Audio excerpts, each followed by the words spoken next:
আসসালামু আলাইকুম প্রিয় শিক্ষার্থী বন্ধুরা, আশা করি তোমরা ভালো আছো।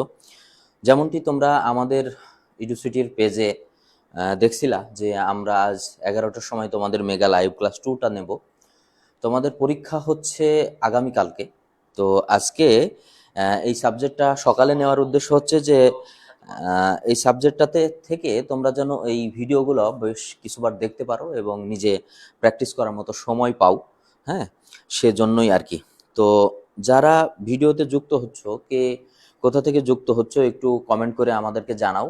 এবং এই ক্লাস চলাকালীন সময়ে তোমরা বুঝতে পারছো কিনা বা কোনো বিশেষ জায়গায় বুঝতে অসুবিধা হচ্ছে কিনা বা কোনো সমস্যা থাকলে সেটা কিন্তু কমেন্টের মাধ্যমে জানাতে পারো, ঠিক আছে? আমরা কয়েক মিনিটের ভিতরেই ক্লাস শুরু করব, সবাই আসুক আর কি।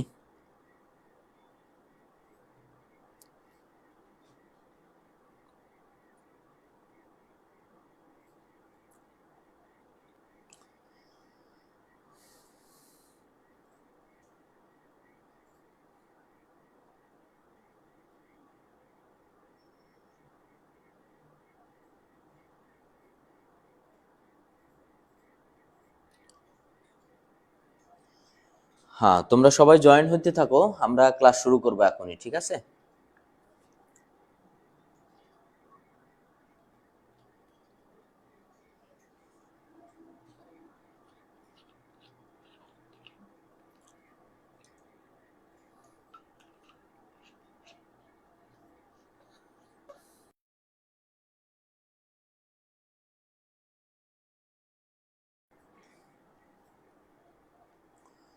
ওকে,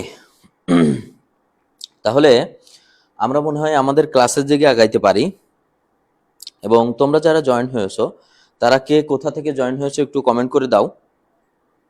এবং ভিডিওটা তোমরা হচ্ছে তোমার 5জন বা 10জন বন্ধুকে মেনশন করে দাও। সামিউল ইসলাম, আসসালামু আলাইকুম। ওয়ালাইকুম আসসালাম সামিউল, ক্লাসটা দেখতে থাকো ভাই, কোনো অসুবিধা হলে অবশ্যই জানাবা এবং আমি চেষ্টা করব সর্বাত্মক তোমাদের বোঝানোর জন্য। তো গত ক্লাসে কিন্তু তোমরা যেমনটি দেখছিলে যে আমি তোমাদের প্রথম এবং দ্বিতীয় চ্যাপ্টার করাইছিলাম, দ্বিতীয় চ্যাপ্টার থেকে 2টা প্রমাণ করাইছিলাম এবং ম্যাথ করাইছিলাম, আর প্রথম চ্যাপ্টারে 2টা ম্যাথ করাইছিলাম। তো প্রথম চ্যাপ্টারের ম্যাথ নিয়ে অনেকে অনেক ধরনের কোশ্চেন করেছে যে স্যার হচ্ছে এটা কেমন ভাবে হবে, এটা কেমন ভাবে, অনেকে পার্সোনাল ইনবক্স করেছো তোমরা, আমি বুঝতে পারছি। তো প্রথম চ্যাপ্টারের ম্যাথে আর একটা বিষয় অনেক স্টুডেন্টের কাছ থেকে আমি শুনেছি যে তারা বলছে স্যার হিঞ্জের এটা কিরকম করব। তো আজকের লাইভে যারা অংশগ্রহণ করছো তোমাদেরও যদি হিঞ্জ নিয়ে প্রবলেম থাকে তাহলে আরো বেশি স্টুডেন্ট যদি বলে যে স্যার হিঞ্জ করিয়ে দেন, তাহলে হয়তো পরে এই ক্লাসের পরে কোনো একটা ভিডিও দিয়ে আমি তোমাদের হিঞ্জটা সমাধান করে দিতে পারবো। তাছাড়া যদি আমি এখন আবারও প্রথম অধ্যায় হিঞ্জের ম্যাথে হাত দিই তাহলে হয়তো ওই পরের চ্যাপ্টারগুলো আর করাই হবে না। তোমরা জানো যে শেয়ার ফোর্স এবং বেন্ডিং মোমেন্টই কিন্তু সমাধান করতে অনেক বেশি টাইম লাগে, বুঝছো? আচ্ছা, তাহলে আমরা ক্লাস শুরু করি আর কি। ওকে, চলো আমরা শুরু করি। তো প্রথমেই তোমরা দেখতে পাচ্ছ যে আমরা কিন্তু আজকে মেগা লাইভ ক্লাস 2তে আসি, ঠিক আছে? আমরা যেটাতে আসি সেটা হচ্ছে আমাদের মেগা লাইভ ক্লাস 2, 2 নাম্বার। হ্যাঁ, তো এরপরে আর কোনো মেগা ক্লাস কিন্তু এখান থেকে হবে না, ঠিক আছে?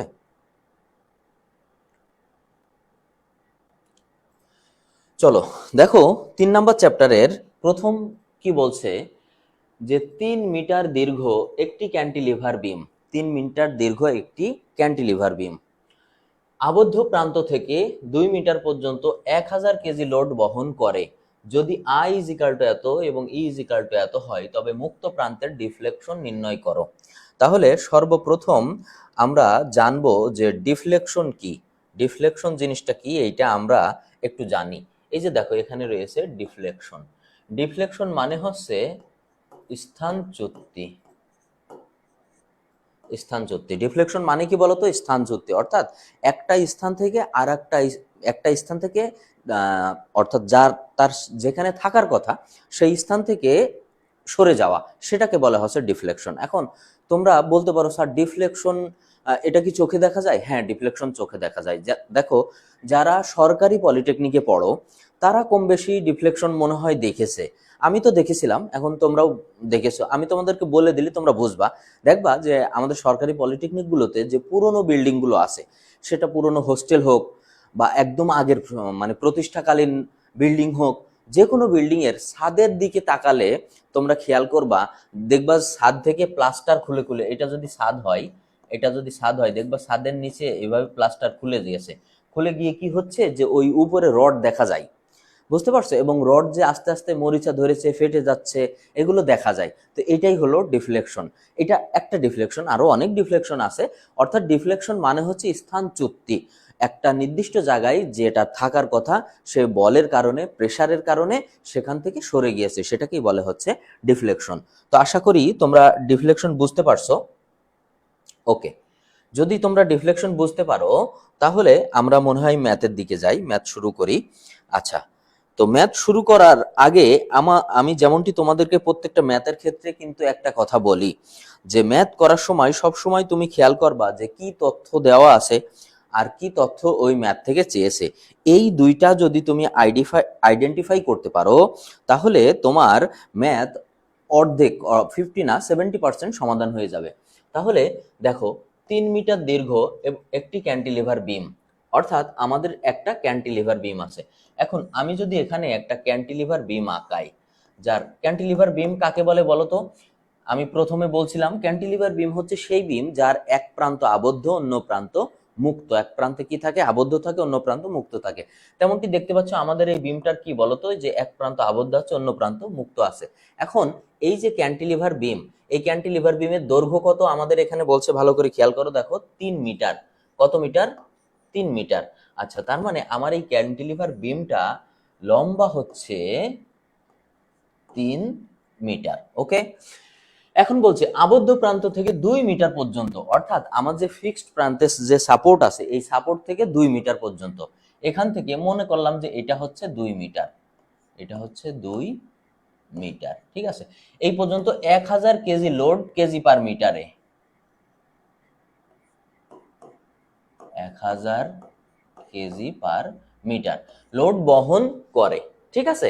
তার মানে আমরা আমাদের এই যে প্রশ্নটা দেওয়া আছে, এই প্রশ্নটা থেকে কিন্তু একটা চিত্র এঁকে ফেললাম। কি বলছে? যে একটা ক্যান্টিলিভার বিম আমরা আঁকলাম, যে বিমের দৈর্ঘ্যটা কত? 3 মিটার। ওকে, এখন বলছে যে আবদ্ধ সাপোর্ট থেকে 2 মিটার পর্যন্ত 1000 কেজি লোড বহন করছে, সেটা আমরা দিয়ে দিলাম। এখন দেখো এখানে আই দেওয়া আছে। আই কি বলতো? আই হচ্ছে এই বিমের মোমেন্ট অফ ইনার্শিয়া, আর ই হচ্ছে এই বিমের মডুলাস অফ ইলাস্টিসিটি। এইটা হলে মুক্ত প্রান্তের ডিফ্লেকশন, মুক্ত প্রান্তের ডিফ্লেকশন এবং স্লোপ নির্ণয় করো।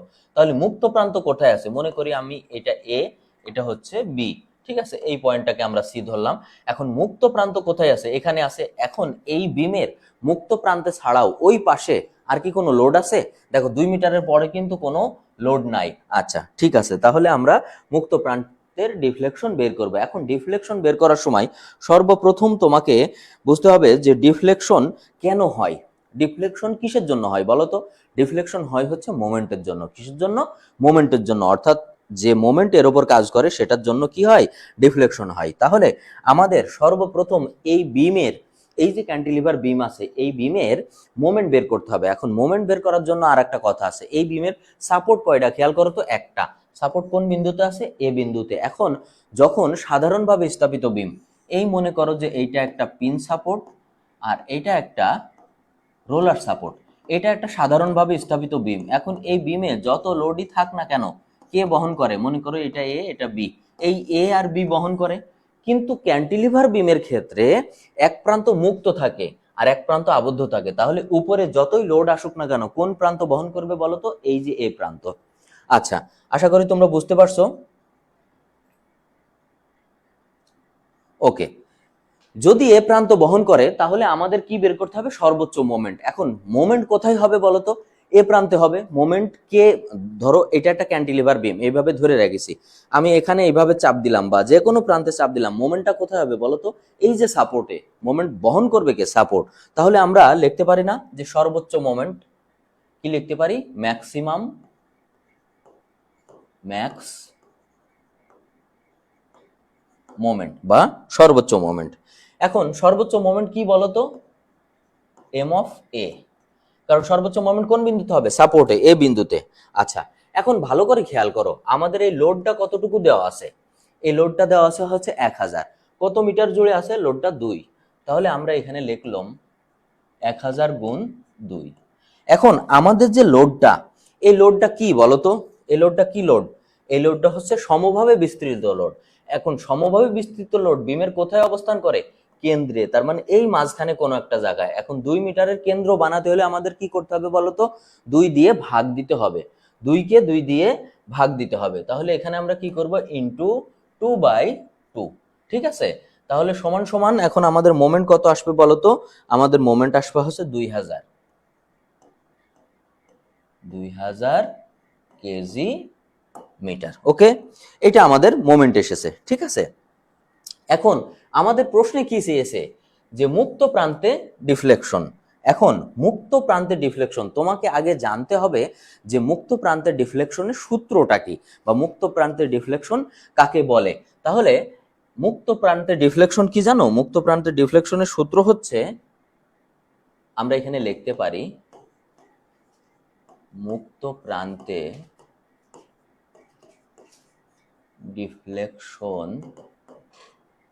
সমান সমান না y is equal to am x bar divided by ei।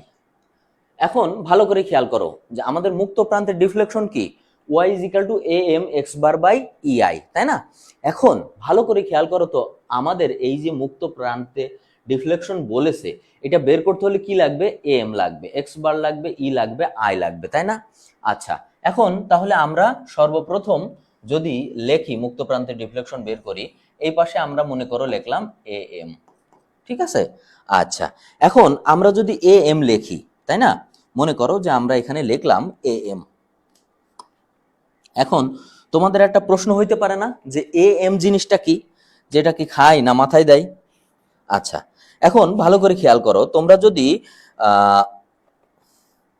জানো, অর্থাৎ বেন্ডিং মোমেন্ট ডায়াগ্রাম। এখন আমার এই যে চিত্রে একটা মানে সর্বোচ্চ মোমেন্ট আমরা আঁকেছি, এখন এই মোমেন্টের এগেনস্টে আমরা কি একটা ডায়াগ্রাম আঁকতে পারি না? অবশ্য ডায়াগ্রাম আঁকতে পারে। কিভাবে দেখো, মনে করো এটা বিমের মূল প্রান্ত, মুক্ত প্রান্ত। ঠিক আছে, এখন বিম থেকে 1 মিটার দূর পর্যন্ত, 1 মিটার, এই যে 1 মিটার দূর পর্যন্ত এখানে কোনো লোড আছে? নাই, কোনো লোড নাই। এই ভালো করে খেয়াল করো, আমার হাতের এখানে কোনো লোড নাই। তাহলে আমাদের যে সর্বোচ্চ মোমেন্ট 2000 কেজি হয়েছে, এই মোমেন্ট কোথায় উৎপন্ন হবে? সাপোর্টে উৎপন্ন হবে। কোথায় বলো তো? এই বরাবর। তাহলে এটা কিভাবে আসবে? এইভাবে আসবে। ঠিক আছে, আসবে হচ্ছে এইভাবে। ঠিক আছে, এইভাবে। এবং এখানে কত আসবে বলো তো? এখানে আসবে হচ্ছে 2000 কেজি মিটার। এখানে কত আসবে? 2000 কেজি মিটার। এবং এটা কি আসবে? নেগেটিভ। কারণ আমরা কি জানি যে ক্যান্টিলিভার বিমের মোমেন্ট আমরা কোথায় থেকে পরিমাপ করি বলতো? মুক্ত প্রান্ত থেকে। কোথায় থেকে পরিমাপ করি? মুক্ত প্রান্ত থেকে। আচ্ছা, যদি তাই হয় তাহলে আমার যে am-টা আছে, am কি? am আসলে বেন্ডিং মোমেন্ট ডায়াগ্রামের ক্ষেত্রফল। অর্থাৎ এই যে বেন্ডিং মোমেন্ট ডায়াগ্রাম, সেই ডায়াগ্রামের কি বলতো? ক্ষেত্রফল। এখন তোমরা ডিফ্লেকশনের চ্যাপ্টারে, তোমাদের তৃতীয় চ্যাপ্টারে বের করে দেখবা, তৃতীয় চ্যাপ্টারে এই ডিফ্লেকশনের বিভিন্ন শেপ দেওয়া আছে। এই শেপের অনেকগুলো চিত্রর সাথে সাথে কি দেওয়া আছে? ক্ষেত্রফল দেওয়া আছে। এখন আমি চাইলে যদি এটা করতে যাই, অনেক বেশি সময় লেগে যাবে, আমি এটা করছি না, তোমরা এটা দেখে নিও। তো সেই ক্ষেত্রফলটা কি? যেহেতু এই বেন্ডিং মোমেন্ট ডায়াগ্রামের ক্ষেত্রফল, তো ক্ষেত্রফলটা কি বলতো? 1/3। এখন তোমাদের প্রশ্ন হইতে পারে যে স্যার, ত্রিভুজের ক্ষেত্রের ক্ষেত্রফল কি? হাফ ইন্টু ভূমি গুণ উচ্চতা। কিন্তু এইখানে হাফ হবে না, এখানে হবে 1/3। কেন? কারণ দেখো, এখানে একটা কার্ভ আছে, এখানে একটা কি আছে বলতো? কার্ভ আছে। ত্রিভুজ কিরকম হয়? এই যে এরকম, এরকম স্ট্রেট হয়, স্ট্রেট লাইন হয়, কার্ভ হয় না। ঠিক আছে, তো কার্ভ যেখানে হবে সেখানে হচ্ছে তোমার এই বেন্ডিং মোমেন্ট ডায়াগ্রামের ক্ষেত্রে তোমার যে ক্ষেত্রফল, সেই ক্ষেত্রফলটা কত হবে জানো? ক্ষেত্রফলটা হবে হচ্ছে 1/3। তাহলে এখানে হলো 1/3 ইন্টু, তারপরে হচ্ছে আমাদের এখান থেকে এই পর্যন্ত কতটুকু দূরত্ব আছে দেখো, এখান থেকে এই পর্যন্ত কতটুকু আছে? 2 মিটার। তাহলে নিলাম 2 ইন্টু আমাদের টোটাল এখানে কত আসছে মোমেন্ট? 2000। 2000 সমান সমান আমাদের কত বের হবে বলো তো? আমাদের বের হবে হচ্ছে, আচ্ছা এখন এটা আমরা এখানে বের করব না, ঠিক আছে, বের না করে আমরা এই ক্যালকুলেশনটা একটু ছোট করে করি। কিভাবে দেখো, 2003 মিটার, ওকে, ছোটটা সিলেক্ট থাক। দেখো এখন 1/3 লিখলাম, ইন্টু 2 লিখলাম, ইন্টু 2000 লিখলাম উপরে। এখন এই যে 2000, এই 2000-এর একক কি বলতো? KG metre. কেজি মিটার না? এখন ডিফ্লেকশন কিন্তু অনেক বেশি হয় না, ডিফ্লেকশন হয় খুব সামান্য। যেহেতু খুব সামান্য হয়, তাহলে সেই ডিফ্লেকশনকে আমাদের কিসে রাখতে হবে বলতো? সেন্টিমিটার স্কেলে রাখতে হবে। কিসে রাখতে হবে? সেন্টিমিটার স্কেলে। কিন্তু আমার এই যে এখানে এই যে রেজাল্টটা আমাদের কেজি পার মিটার আছে না? তো কেজি পার মিটারে আমরা যদি এটাকে, যেহেতু ক্ষেত্রফল, তাহলে কেজি পার বর্গ মিটার হয়ে যাবে, তাই না? এই যে দেখো খেয়াল করে, এই যে 2 একটা মিটার আর 2000, ঠিক আছে। এখন এইটারে যদি আমি গুণ করি, ক্ষেত্রফল কি আসে? বর্গ মিটারে। তো এটাও চলে আসবে বর্গ মিটার, কিন্তু আমার কি করতে হবে? বর্গ সেন্টিমিটার করতে হবে। এখন 1 মিটার সমান সমান কত? 1000 সেন্টিমিটার। তাহলে আমরা এখানে এই সরি 1 মিটার সমান 100 সেন্টিমিটার, 2 বার 100 দিয়ে গুণ দেবো, কারণ এখানে বর্গ মিটার আছে, ঠিক আছে। আচ্ছা উপরে না, আমরা হচ্ছে নিচে এই কাজটা করব, ইন্টু 100 ইন্টু 100, ঠিক আছে। তাহলে আমরা এম এর মান পেয়ে গেলাম, ওকে। এখন দেখো আমরা এম পেয়ে গিয়েছি, এখন আমাদের কি করতে হবে? এক্স বার বের করতে হবে। দেখো আই এবং ই কিন্তু উপরে দেওয়া আছে, আমাদের এবার কি বের করতে হবে? X bar. এখন এক্স বারটা কি? এক্স বার হচ্ছে যে ডিফ্লেকশন মাপন বিন্দু হতে মোমেন্ট ডায়াগ্রামের ভার কেন্দ্র পর্যন্ত দূরত্ব, অর্থাৎ যে বিন্দু থেকে আমরা ডিফ্লেকশন মাপছি সেই বিন্দু থেকে এর ভর কেন্দ্র পর্যন্ত দূরত্ব। তাহলে আমাদের এখানে এক্স বারটা কি হবে বলতো? এখন এক্স বার হবে, ভালো করে খেয়াল করো, আমরা মোমেন্ট, এই যে এখানে মোমেন্ট কোন বিন্দু থেকে মাপবি? ডিফ্লেকশন ক্যান্টিলিভার বিমের কোন বিন্দু থেকে মাপতে হয়? এই যে মুক্ত প্রান্ত থেকে। তাহলে এর ভার কেন্দ্র পর্যন্ত দূরত্ব, তো এই দিক থেকে আমি কালারটা একটু চেঞ্জ করে নিই, দেখো এই দিক থেকে আসবে, আসে এর কোনো একটা জায়গায় ভর কেন্দ্র পর্যন্ত দূরত্ব হবে। তাহলে প্রথমে আমাকে কত মিটার আসতে হবে? 1 মিটার। তো দিলাম, মনে করো যে আমরা এক্স বার সমান সমান 1 মিটার প্লাস, এখন দেখো এখন হচ্ছে এই 1 মিটার আমরা আসলাম, এখান থেকে ভরকেন্দ্র পর্যন্ত দূরত্ব, অর্থাৎ এই দিকে, কোন দিকে? এই দিকে। তো এখান থেকে ভরকেন্দ্র পর্যন্ত দূরত্ব বের করতে হলে কি করতে হবে বলতো? 3/4 ইন্টু 2। 2 কি? এই যে এই 2 মিটার দূরত্ব, 3/4 ইন্টু 2। এখন কেন 3/4 ইন্টু 2? দেখো যখন আমরা কার্ভের অঙ্ক করব, যখন কার্ভ হবে, তখন এই প্রান্তে হলে হচ্ছে 1/4, এদিক থেকে হলে হচ্ছে 3/4। অর্থাৎ বাম থেকে যদি আমি যদি এই প্রান্ত থেকে ওই প্রান্তে যেতাম, তাহলে তো 1/4, ওই প্রান্ত থেকে এই প্রান্ত আসতে হলে হয়তো 3/4। এখন এইগুলো মানে অর্থাৎ বিভিন্ন চিত্র দিয়ে, কার্ভের চিত্র দিয়ে বইতে দেখানো আছে। আমি আমার যে মূল ক্লাস আছে, সে রেকর্ডেড ক্লাস, ওখানেও কিন্তু এটা দেখিয়েছি, ওকে। তাহলে এটার রেজাল্টটা কত আসবে বলতো? এটার রেজাল্টটা আসবে হচ্ছে 2.5 মিটার, 2.5 মিটার বা 250 সেন্টিমিটার, ঠিক আছে। আচ্ছা এখন দেখো তো যে আমাদের এম বের হয়ে গিয়েছে, এক্স বার বের হয়ে গিয়েছে। এখন আমরা জাস্ট আমরা এখানে কি বসাবো? মানটা বসিয়ে দেব। তাহলে আমরা মানটা একটু বসাই। এম কত বেরিয়েছে আমার? এম সমান সমান আমার বেরিয়েছে 1/3 ইন্টু 2 ইন্টু 200, 2 ইন্টু 2000 ইন্টু 100 গুণ 100 গুণ, দেখো এখানে কত বেরিয়েছে? 250, 250 ডিভাইডেড EI, ই কত বেরিয়েছে আমাদের? 2 into 10 to the power 6, 2 into 10 to the power 6 into, তারপরে আই সমান কত বেরিয়েছে? 9500 দেওয়া আছে, এটা 9500 সমান সমান, তাহলে ওয়াই সমান সমান আমার কত দাঁড়াচ্ছে? ওয়াই সমান সমান আমার রেজাল্ট বেরোচ্ছে হচ্ছে 0.175 সেন্টিমিটার। তাহলে আমাদের এক অংশের অ্যান্সার বের হয়ে গেছে, একটা জায়গার অ্যান্সার কি হয়ে গেছে বলতো? বের হয়ে গেছে। অর্থাৎ এই যে দেখো এখানে লেখা রয়েছে যে আমার মুক্ত প্রান্তের, এই যে মুক্ত প্রান্তের ডিফ্লেকশন বের করো। এই যে দেখো মুক্ত প্রান্তের ডিফ্লেকশন আমরা কি করেছি? বের করে ফেলেছি। সেটা কত? 0.175 সেন্টিমিটার, ওকে। আচ্ছা, এখন দেখো তাহলে মুক্ত প্রান্তের ডিফ্লেকশন, এখন মুক্ত প্রান্তের ডিফ্লেকশন তাহলে কিভাবে হয়েছে, আমরা যদি এখন এই অংশটা, এই সাইডের এই অংশটা কিন্তু আমরা চাইলে মুছে দিতে পারি, পারি না? হ্যাঁ, আমরা মনে হয় এটুকু মুছে দিই, মুছে দিয়ে আমরা মুক্ত প্রান্তের একটা ডিফ্লেকশন তোমাদের দেখিয়ে দিচ্ছি।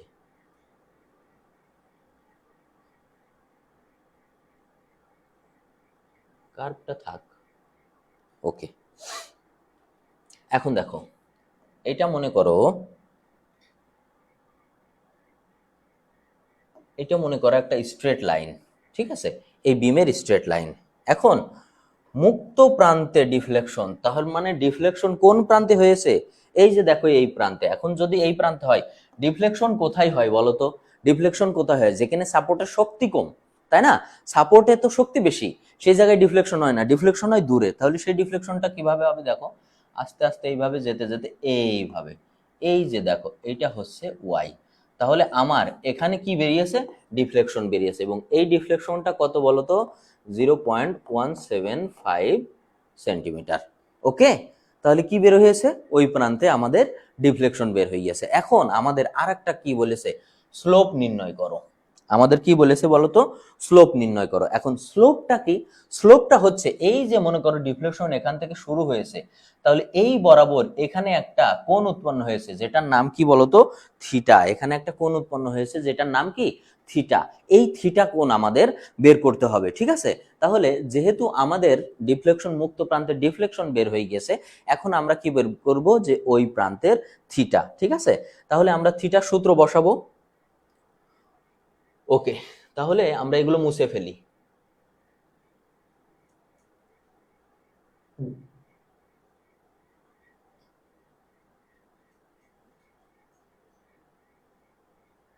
বাস, আমরা মুছে ফেলেছি। এখন দেখো আমাদের কি প্রয়োজন? আমাদের প্রয়োজন হচ্ছে থিটা। তাহলে মুক্ত প্রান্তের স্লোপ থিটা ইজিক্যাল টু কি? থিটা ইজিক্যাল টু, আমরা কি জানি? থিটার সূত্র হচ্ছে A M X bar divided ইআই।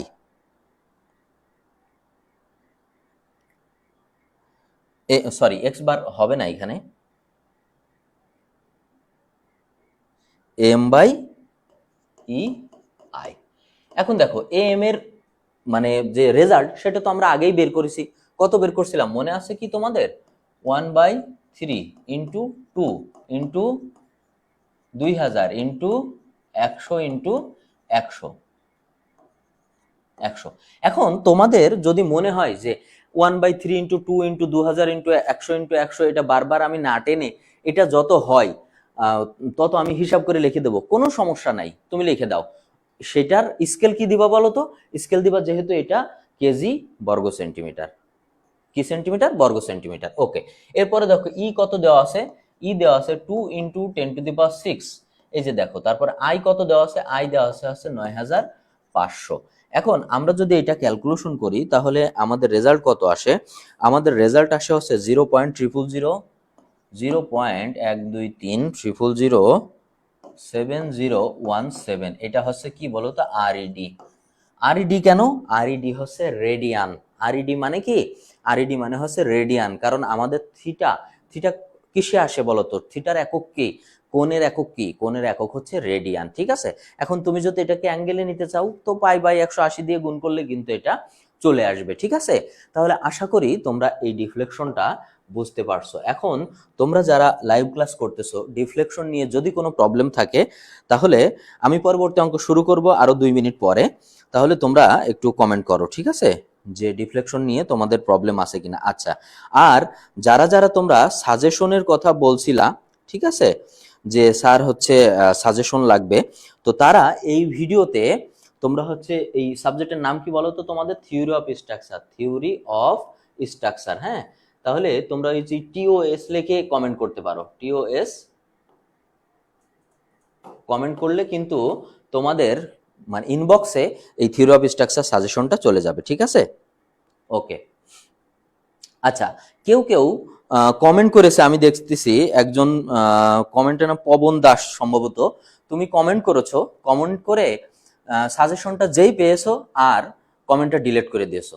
ভাই, তুমি যদি একজন শিক্ষকের সাথে ধান্দাবাজি করতে পারো, তাহলে যখন তুমি ইঞ্জিনিয়ার হবা, তখন তুমি তোমার সাইটের লেবার, তোমার কোম্পানি, তাদের সাথে কি ধান্দাবাজি করবা ভাই? এগুলো বন্ধ করো, এগুলো একদম বন্ধ করো। তোমার দেখো, তোমার যদি আমার সাজেশন না লাগে, মনে করো আমার সাজেশন তোমার লাগতেছে না, এছাড়া তুমি খুব ভালো কমন পাইতেছো, দ্যাটস ফাইন। কিন্তু এই যে এখানে এসে মানে কমেন্ট করে সাজেশন পাওয়ার পর আবার কমেন্ট ডিলিট করে দেয়া, এই সমস্ত ধোঁকাবাজি করো না, এগুলো বন্ধ করো ভাই। তোমার স্টুডেন্ট, তুমি এখন স্টুডেন্ট, ছাত্র, তুমি এখনো বাইরের দুনিয়াটা কিচ্ছু দেখোনি, কিছুই দেখোনি, মানে 0%ও দেখোনি। তুমি যখন কর্মজীবনে যাবা তখন বুঝবা যে আসলে বাইরের জীবনটা কি, বুঝছো? তো এখনই যদি তোমার মনে এই ধোঁকাবাজির বীজ থাকে, তাহলে তুমি বাইরে গিয়ে অনেক বিপদে পড়বে ভাই। ধোঁকা দিয়ে কখনো ভালো থাকা যায় না, বুঝছো? তো এই ধরনের ধোঁকাবাজি আশা করি তোমরা কেউ করবা না। এটা খুব খুব ডিসগাস্টিং একটা ব্যাপার। এখন তুমি আমাকে বলো তো ভাই, এই যে মনে করো তুমি আমার পেজে একটা কমেন্ট করলে, কমেন্ট করে এই সাজেশনটা নিলে, বুঝছো? সাজেশনটা নেওয়ার পর কমেন্টটা ডিলিট করে দিলে। এখন তুমি যদি কমেন্টটা ডিলিট না করো, তাহলে কি আমার ফেসবুকের তোমার এই কমেন্ট দেখে শত শত মেয়ে তোমার কমেন্টে মুগ্ধ হয়ে তোমার কাছে ফ্রেন্ড রিকোয়েস্ট পাঠাবে, তোমার কাছে যে আমি তোমাকে চাই, আমি তোমাকে চাই, এরকম কোনো SMS পাঠাবে? নিশ্চয়ই পাঠাবে না। আচ্ছা, যদি তা না পাঠায়, তোমার কি কোনো বড় ভাই আছে যে কমেন্টটা দেখলে মন খারাপ করবে বা রাগ করবে? আছে নাকি? আবার অনেক সময় তোমরা, আমি যখন, দেখো এই অঙ্কটা আমি তোমাদের করাইছি, ঠিক আছে, আশা করি তোমরা বুঝতে পারছো। কেউ বুঝতে না পারলে কমেন্ট করবা। কিন্তু আমি তোমাকে একটা জিনিস কিন্তু বলতে পারি এই অঙ্ক সম্বন্ধে, যে দেখো ভাই, ডিফ্লেকশনের অঙ্ক তোমার প্রায়ই পরীক্ষায় আসে। প্রায়ই বলতে, তুমি যদি 10টা বা 20টা বোর্ডের প্রশ্ন অ্যানালাইসিস করো, তাহলে দেখবা যে তার ভিতরে ম্যাক্সিমাম 18 বার, 20টার ভিতরে 18-20 অফ আউট ডিফ্লেকশনের প্রশ্ন এসেছে। এখন আমি তোমাকে বলতে পারি যে এই প্রশ্নটা আসবে, তুমি ভালো করে পড়িও, কিন্তু আমি তোমাকে এইটা বলতে পারবো না যে ভাই এই প্রশ্নটা 100% কমন, 100% কমন, এই 100% কমন ভাই আমি তোমাকে দিতে পারবো না। কারণ প্রশ্নটা তো আমি করাইনি, প্রশ্নটা করেছে বোর্ড কর্তা। আর যে স্যাররা প্রশ্ন করে, কয়েকটা স্যার প্রশ্ন করে, যাদের কয়েকজনকে আমি চিনি, আমি লাইভে নাম বলবো না। তো এই স্যারগুলো আমার চেয়ে অনেক জ্ঞানী, অনেক অনেক বেশি জ্ঞানী। তো আমি হয়তো সেই স্যারদের ছাত্র হইতে পারলে নিজেকে ধন্য মনে করব। তাহলে সেই স্যাররা নিশ্চয়ই তোমাদের চেয়েও জ্ঞানী হবে। তো তারা কিন্তু এই জিনিসটা বোঝে। এখন কোন প্যাটার্নে প্রশ্ন করতে হবে, কোনটা স্টুডেন্টের জন্য ইম্পর্টেন্ট, এটা আমাদের যারা প্রশ্নকর্তা স্যার আছে তারা অবশ্যই ভালো বোঝে। তোমার চেয়েও ভালো বোঝে, আমার চেয়েও ভালোবাসে, আমাদের চেয়ে ভালোবাসে। তাই আমি তোমাকে ভাই 100% কমন, 100% কমন ভাই দিতে পারবো না। কিন্তু আমি তোমাকে বলে দিতে পারি, হ্যাঁ, যে দেখো এই প্রশ্নটা ইম্পর্টেন্ট, এটা আসতে পারে। যেমন আমি থিওরি অফ স্ট্রাকচারের স্ট্রাকচারাল কি বলে তোমার প্রথম চ্যাপ্টার করানোর সময় আমি কিন্তু তোমাদেরকে একটা কথা বলেছিলাম যে দেখো, শেয়ার ফোর্স এবং বেন্ডিং মোমেন্ট ডায়াগ্রামের অঙ্ক আসবেই। স্ট্রাকচার মানে শেয়ার ফোর্স এবং বেন্ডিং মোমেন্ট ডায়াগ্রাম তোমাকে জানতে হবে, সেটা স্ট্রাকচারাল মেকানিক্স হোক বা থিওরি অফ স্ট্রাকচার হোক। এখন এই প্রশ্নটা আসবেই, আসবেই মানে কি, প্রতিবার পরীক্ষায় আসে, হ্যাঁ, কারণ এটা অনেক ইম্পর্টেন্ট। স্যাররা এটা দেয়, ইম্পর্টেন্ট বলেই দেয় যে একটা স্টুডেন্ট শিখুক, তাই না? এই প্রশ্নটা যদি না আসতো, অনেক স্টুডেন্ট আগ্রহ করে শিখতো না।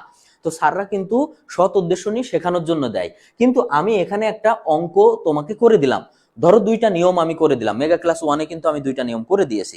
তো 2টা নিয়ম করে দেওয়ার পরে আমি তোমাকে একটা কথা বলতে পারি যে ভাই এই নিয়মগুলো থেকে আসতে পারে, কিন্তু আমি বলতে পারি না যে 100%ই চলে আসবে, এটা আমি বলতে পারি না। কেন বলতে পারি না জানো? কারণ আমি যেই ম্যাথটা দিছি, যদি ওইটা না আসে, ওইটার যদি একটা অক্ষরও চেঞ্জ আসে, অর্থাৎ বির জায়গায় এ আসে, তবু তো আমার কথা ঠিক থাকলো না যে 100% আসবে। অর্থাৎ আমি যেই কথাটা তোমাদের বোঝাতে চাচ্ছি, যে আমরা বলতে পারি যে এই ম্যাথের এই নিয়মটা আসতে পারে, এই নিয়মে অন্য কোনো ম্যাথ আসতে পারে, অর্থাৎ অক্ষর ঘুরিয়ে দিতে পারে। এখন মনে করো আমি ফাউন্ডেশন ইঞ্জিনিয়ারিং একটা ম্যাথ করাইছিলাম, একদম হুবহু চলে আসছিল ওই ম্যাথটা। এটা ভাগ্যের ব্যাপার ভাই। এটা হইতে পারে যে হয়তো স্যাররা প্রশ্ন আগে করিয়েছে, আমার সেন্স থেকে আমি করিয়েছি, আল্লাহ তাআলার একটা মেহেরবানি, তিনি আমাদেরকে এটা মিলিয়ে দিয়েছেন। তার মানে এই না সবসময় এটা মেলবে। এই জন্য 100% আমি ভাই তোমাদেরকে বলবো না, ঠিক আছে? আমি তোমাদেরকে বলবো যে এই নিয়মে আসবে, হ্যাঁ, এটা বলতে পারি যে এই নিয়ম থেকে 100% আসবে, এটা বলতে পারি। কিন্তু এই ম্যাথটা 100% আসবে, এটা বলার মতো কোনো ক্ষমতা ভাই আমার নাই। এখন তুমি যদি কোনো পীর বাবা দেখা পাও যে পীর বাবা তোমার মাথার উপর দিয়ে হ্যাঁ বৎস চলে আসবে, এরকম বলতে পারে, তুমি ভাই সেই পীর বাবার কাছ থেকে এই সাজেশন নিতে পারো। আর আরেকটা জিনিস আমি ভিডিওতে বারবার তোমাদেরকে বলতেছি, সেটা হচ্ছে এই ধোঁকাবাজি বন্ধ করো। স্টুডেন্ট লাইফে ধোঁকাবাজি করলে তুমি কোথায় পৌঁছে যাবা আমার কোনো আইডিয়া নাই। এখন বাংলাদেশে তো ধোঁকাবাজের অভাব নেই, আমরা অনেকের নাম জানি, ছাগলকাণ্ডের মতিউর, আরো শত শত নাম আছে, কয়জনের নাম করবো, আপাতত এটা মাথায় আসলো তাই বললাম। এ সচিব হয়েছে, তার মানে এও মনে হয় ওরকম সাধ্যের কাছ থেকে সাজেশন নিয়ে কমেন্ট ডিলিট করে দিত। ব্যাপারটা বুঝতে পারছো? তাহলে তোমার যদি না লাগে তুমি নিও না, কিন্তু এই ধোঁকাবাজিটা করবা না, এটা খুব খুব খারাপ কাজ। আচ্ছা, অনেক কথা বলে ফেললাম, তাহলে দেখো আমরা একটু কমেন্ট পড়ি। জুবায়ের হাসান টিওএস, আচ্ছা তুমি কমেন্ট করেছো, তুমি পেরে গেছো। আব্দুল্লাহ মেহেদি কমেন্ট করেছে, মেহেবি কমেন্ট করেছে, মুনতাসির জুবায়ের, আচ্ছা। এরপরে হচ্ছে রবিউল ইসলাম। রবিউল ইসলাম বেশ কয়েকজন তোমার বন্ধুকে মেনশন করেছো, থ্যাংক ইউ রবিউল ইসলাম। আমি যেমনটি বলি যে তোমরা হচ্ছে তোমার বন্ধুদেরকে মেনশন করো। আচ্ছা, তোমরা যারা বর্তমান লাইভে আসো তারা কি এই ডিফ্লেকশনের ম্যাথটা বুঝতে পেরেছো? যদি তোমরা এই ডিফ্লেকশনের ম্যাথটা বুঝতে পারো তাহলে আমি তোমাদের 30 সেকেন্ড টাইম দিচ্ছি যে স্যার বুঝছি এরকম বলে অন্তত কয়েকজন কমেন্ট করো যে স্যার বুঝতে পারছো। যদি তোমরা বুঝতে না পারো তাহলে এটা আরেকটু বোঝাবো, না হলে আমরা পরবর্তী ম্যাথে যাব। তোমরা কমেন্ট করতে থাকো কে কে বুঝতে পারছো।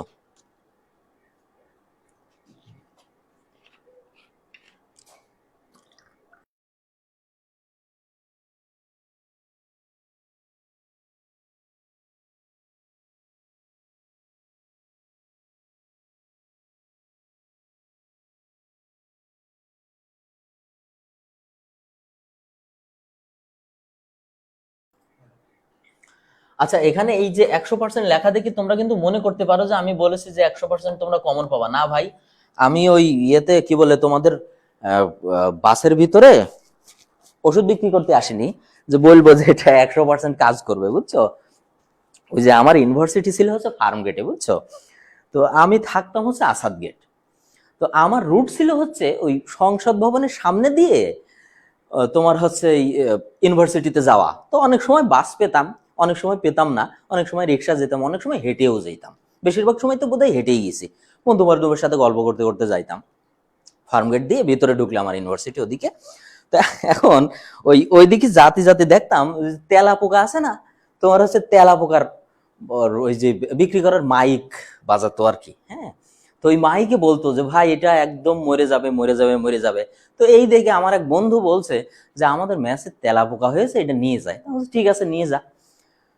তো নিয়ে গেছে, যাই ও দিয়েছে এবং ও খুব মন খুশিতে যে হ্যাঁ তেলা পোকা মরে গিয়েছে, এবার শান্তিতে ঘুমাই। তো বেশ খাওয়া দাওয়া করে ঘুমিয়েছে। এখন রাত্রে উঠে দেখে কামড়াচ্ছে, তো ভাবতে ভাই কামড়াই কি। তো উঠে দেখে বালিশ তুলে দেখে যে একেবারে মানে তেলাপোকা যা ছিল মনে হচ্ছে আরো বৃদ্ধি হয়েছে, বুঝছো? তো আমি তো ভাই এরকম গ্যারান্টি তোমাকে দিতে পারবো না যে তেলাপোকা মরবেই, ঠিক আছে, কিন্তু এটা বলতে পারি যে এই নিয়ম আসবে, এই নিয়মের ম্যাথ গুলো করো, তুমি পাবা। আচ্ছা, আশা করি তোমরা বুঝতে পারছো। তাহলে আমরা পরের ম্যাথের দিকে যাই, ঠিক আছে? ওকে,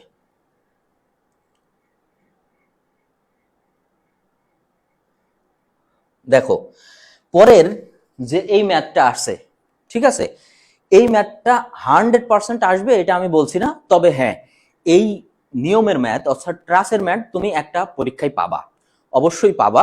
যদি প্রশ্নের প্যাটার্ন যেভাবে আসে এইভাবে থাকে বা স্যাররা এটা রাখে, তাহলে তুমি এই ম্যাথটা পাবাই, ঠিক আছে? আচ্ছা, যদি তাই পাও তাহলে চলো আমরা এই ম্যাথটা শুরু করি। এখন কি বলছে যে চিত্রে প্রদর্শিত ট্রাসের A B A C B C এবং সিডি মেম্বারগুলোর বলের মান এবং প্রকৃতি নির্ণয় করো। আচ্ছা, তাহলে আমাদের এই যে বলের মান এবং প্রকৃতি নির্ণয় করতে বলেছে, বুঝছো? তো বলের মান এবং প্রকৃতি নির্ণয় করার আগে ট্রাস সম্বন্ধে আমাদের কিছু জানতে হবে। সর্বপ্রথম কোনো একটা চিত্র যদি তোমার সামনে আসে, কোনো একটা চিত্র যদি এরকম কোনো একটা চিত্র যদি তোমার সামনে আসে, তুমি খেয়াল করবা চিত্রটা ইকুইলিব্রিয়াম কিনা। হ্যাঁ, ইকুইলিব্রিয়াম মানে কি? ইকুইলিব্রিয়াম অর্থাৎ চিত্রটা সাম্য অবস্থায় আছে কিনা। এখন আমি তোমাদের প্রথম অধ্যায়ের ইকুইলিব্রিয়ামের 3টা সূত্র শিখাইছিলাম, কি বলতো? Equilibrium not summation of vertical force equal to 0, summation of horizontal force equal to 0 আর summation of moment is equal to 0। এই 3টা হচ্ছে ইকুইলিব্রিয়াম ল ছিল, বুঝছো? সাম্য অবস্থার সূত্র, এর বাংলাটা হচ্ছে সাম্য অবস্থার সূত্র। এখন তোমার যখন এরকম একটা চিত্র দেবে, তোমার খেয়াল করতে হবে যে এই চিত্রটা ইকুইলিব্রিয়াম কিনা। যদি চিত্র ইকুইলিব্রিয়াম হয় তাহলে এর প্রত্যেকটা কম্পোনেন্ট, ট্রাসের প্রত্যেকটা উপাদান, কম্পোনেন্ট বা বাহু তুমি যেটাই বলো না কেন, এই যে দেখো এসি একটা বাহু, তারপরে এখানে বি আছে, এটা এ আছে, তার মানে এ বি একটা বাহু, এই বাহুগুলোও ইকুইলিব্রিয়াম হবে।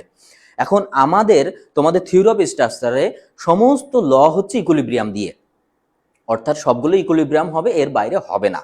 হ্যাঁ, এর বাইরে সচরাচর দেয় না। কারণ দেখো এখানে এই যে সাপোর্টের যে চিহ্নটা দেখতে পাচ্ছ, তোমাদের বইতে এরকম চিহ্ন আসতে পারে, পরীক্ষায় এরকম চিহ্ন আসতে পারে। আসলে তোমরা তো চিহ্ন হচ্ছে এইটা দেখেছো, এটাকে পিন বলে, আর হচ্ছে এটাকে কি বলে হচ্ছে রোলার বলে।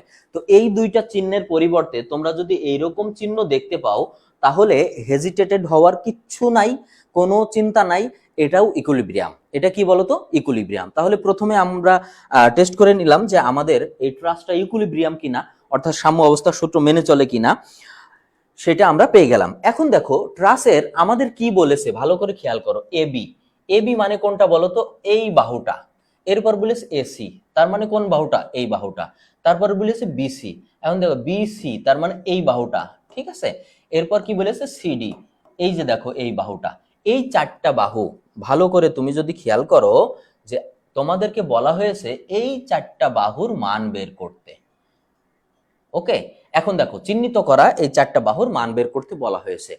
এখন যখন তুমি ট্রাসের বাহুর মান বের করবা তখন তোমাকে খেয়াল করতে হবে যে কোন বাহু নিলে সর্বোচ্চ দুইটি আননোন।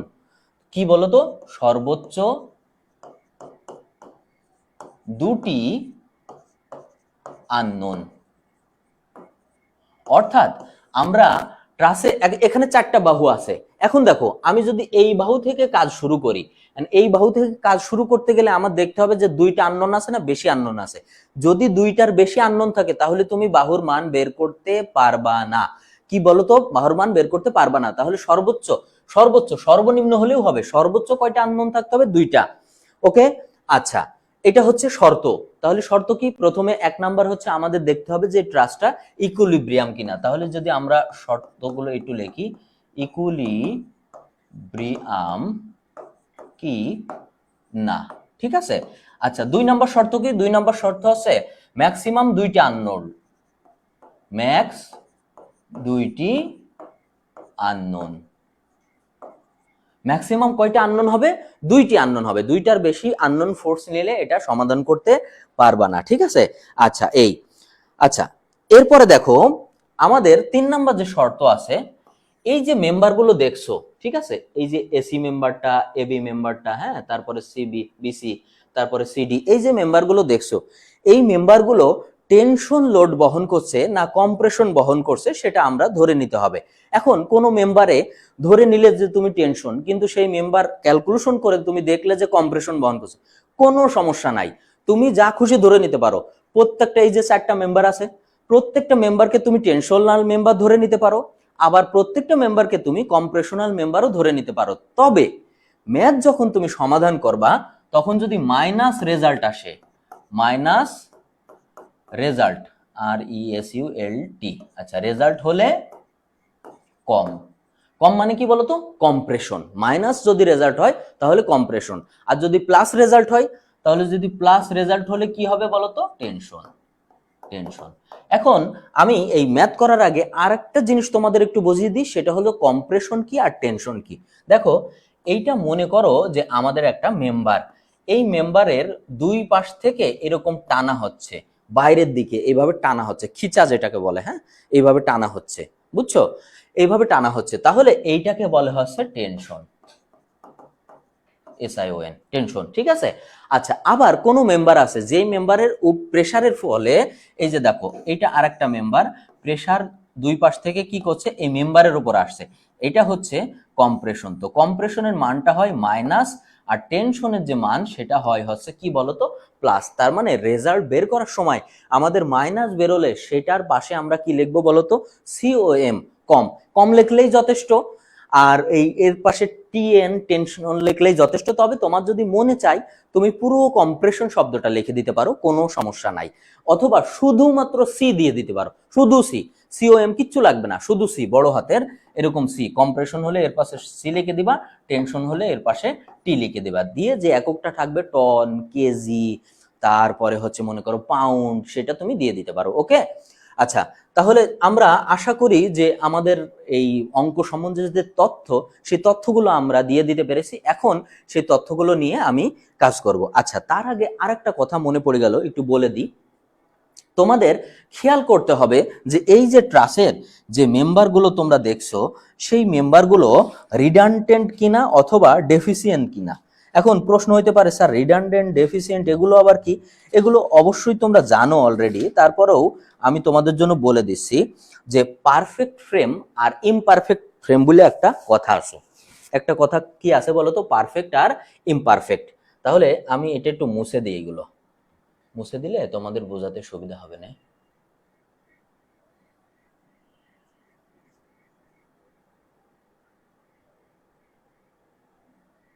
ওকে, দেখো, এক নাম্বার হচ্ছে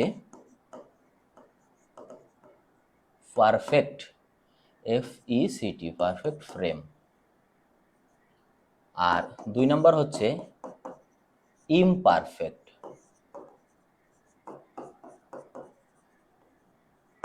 ইমপারফেক্ট, হ্যাঁ। এক নম্বর হচ্ছে পারফেক্ট। এখন পারফেক্টের সূত্র কি?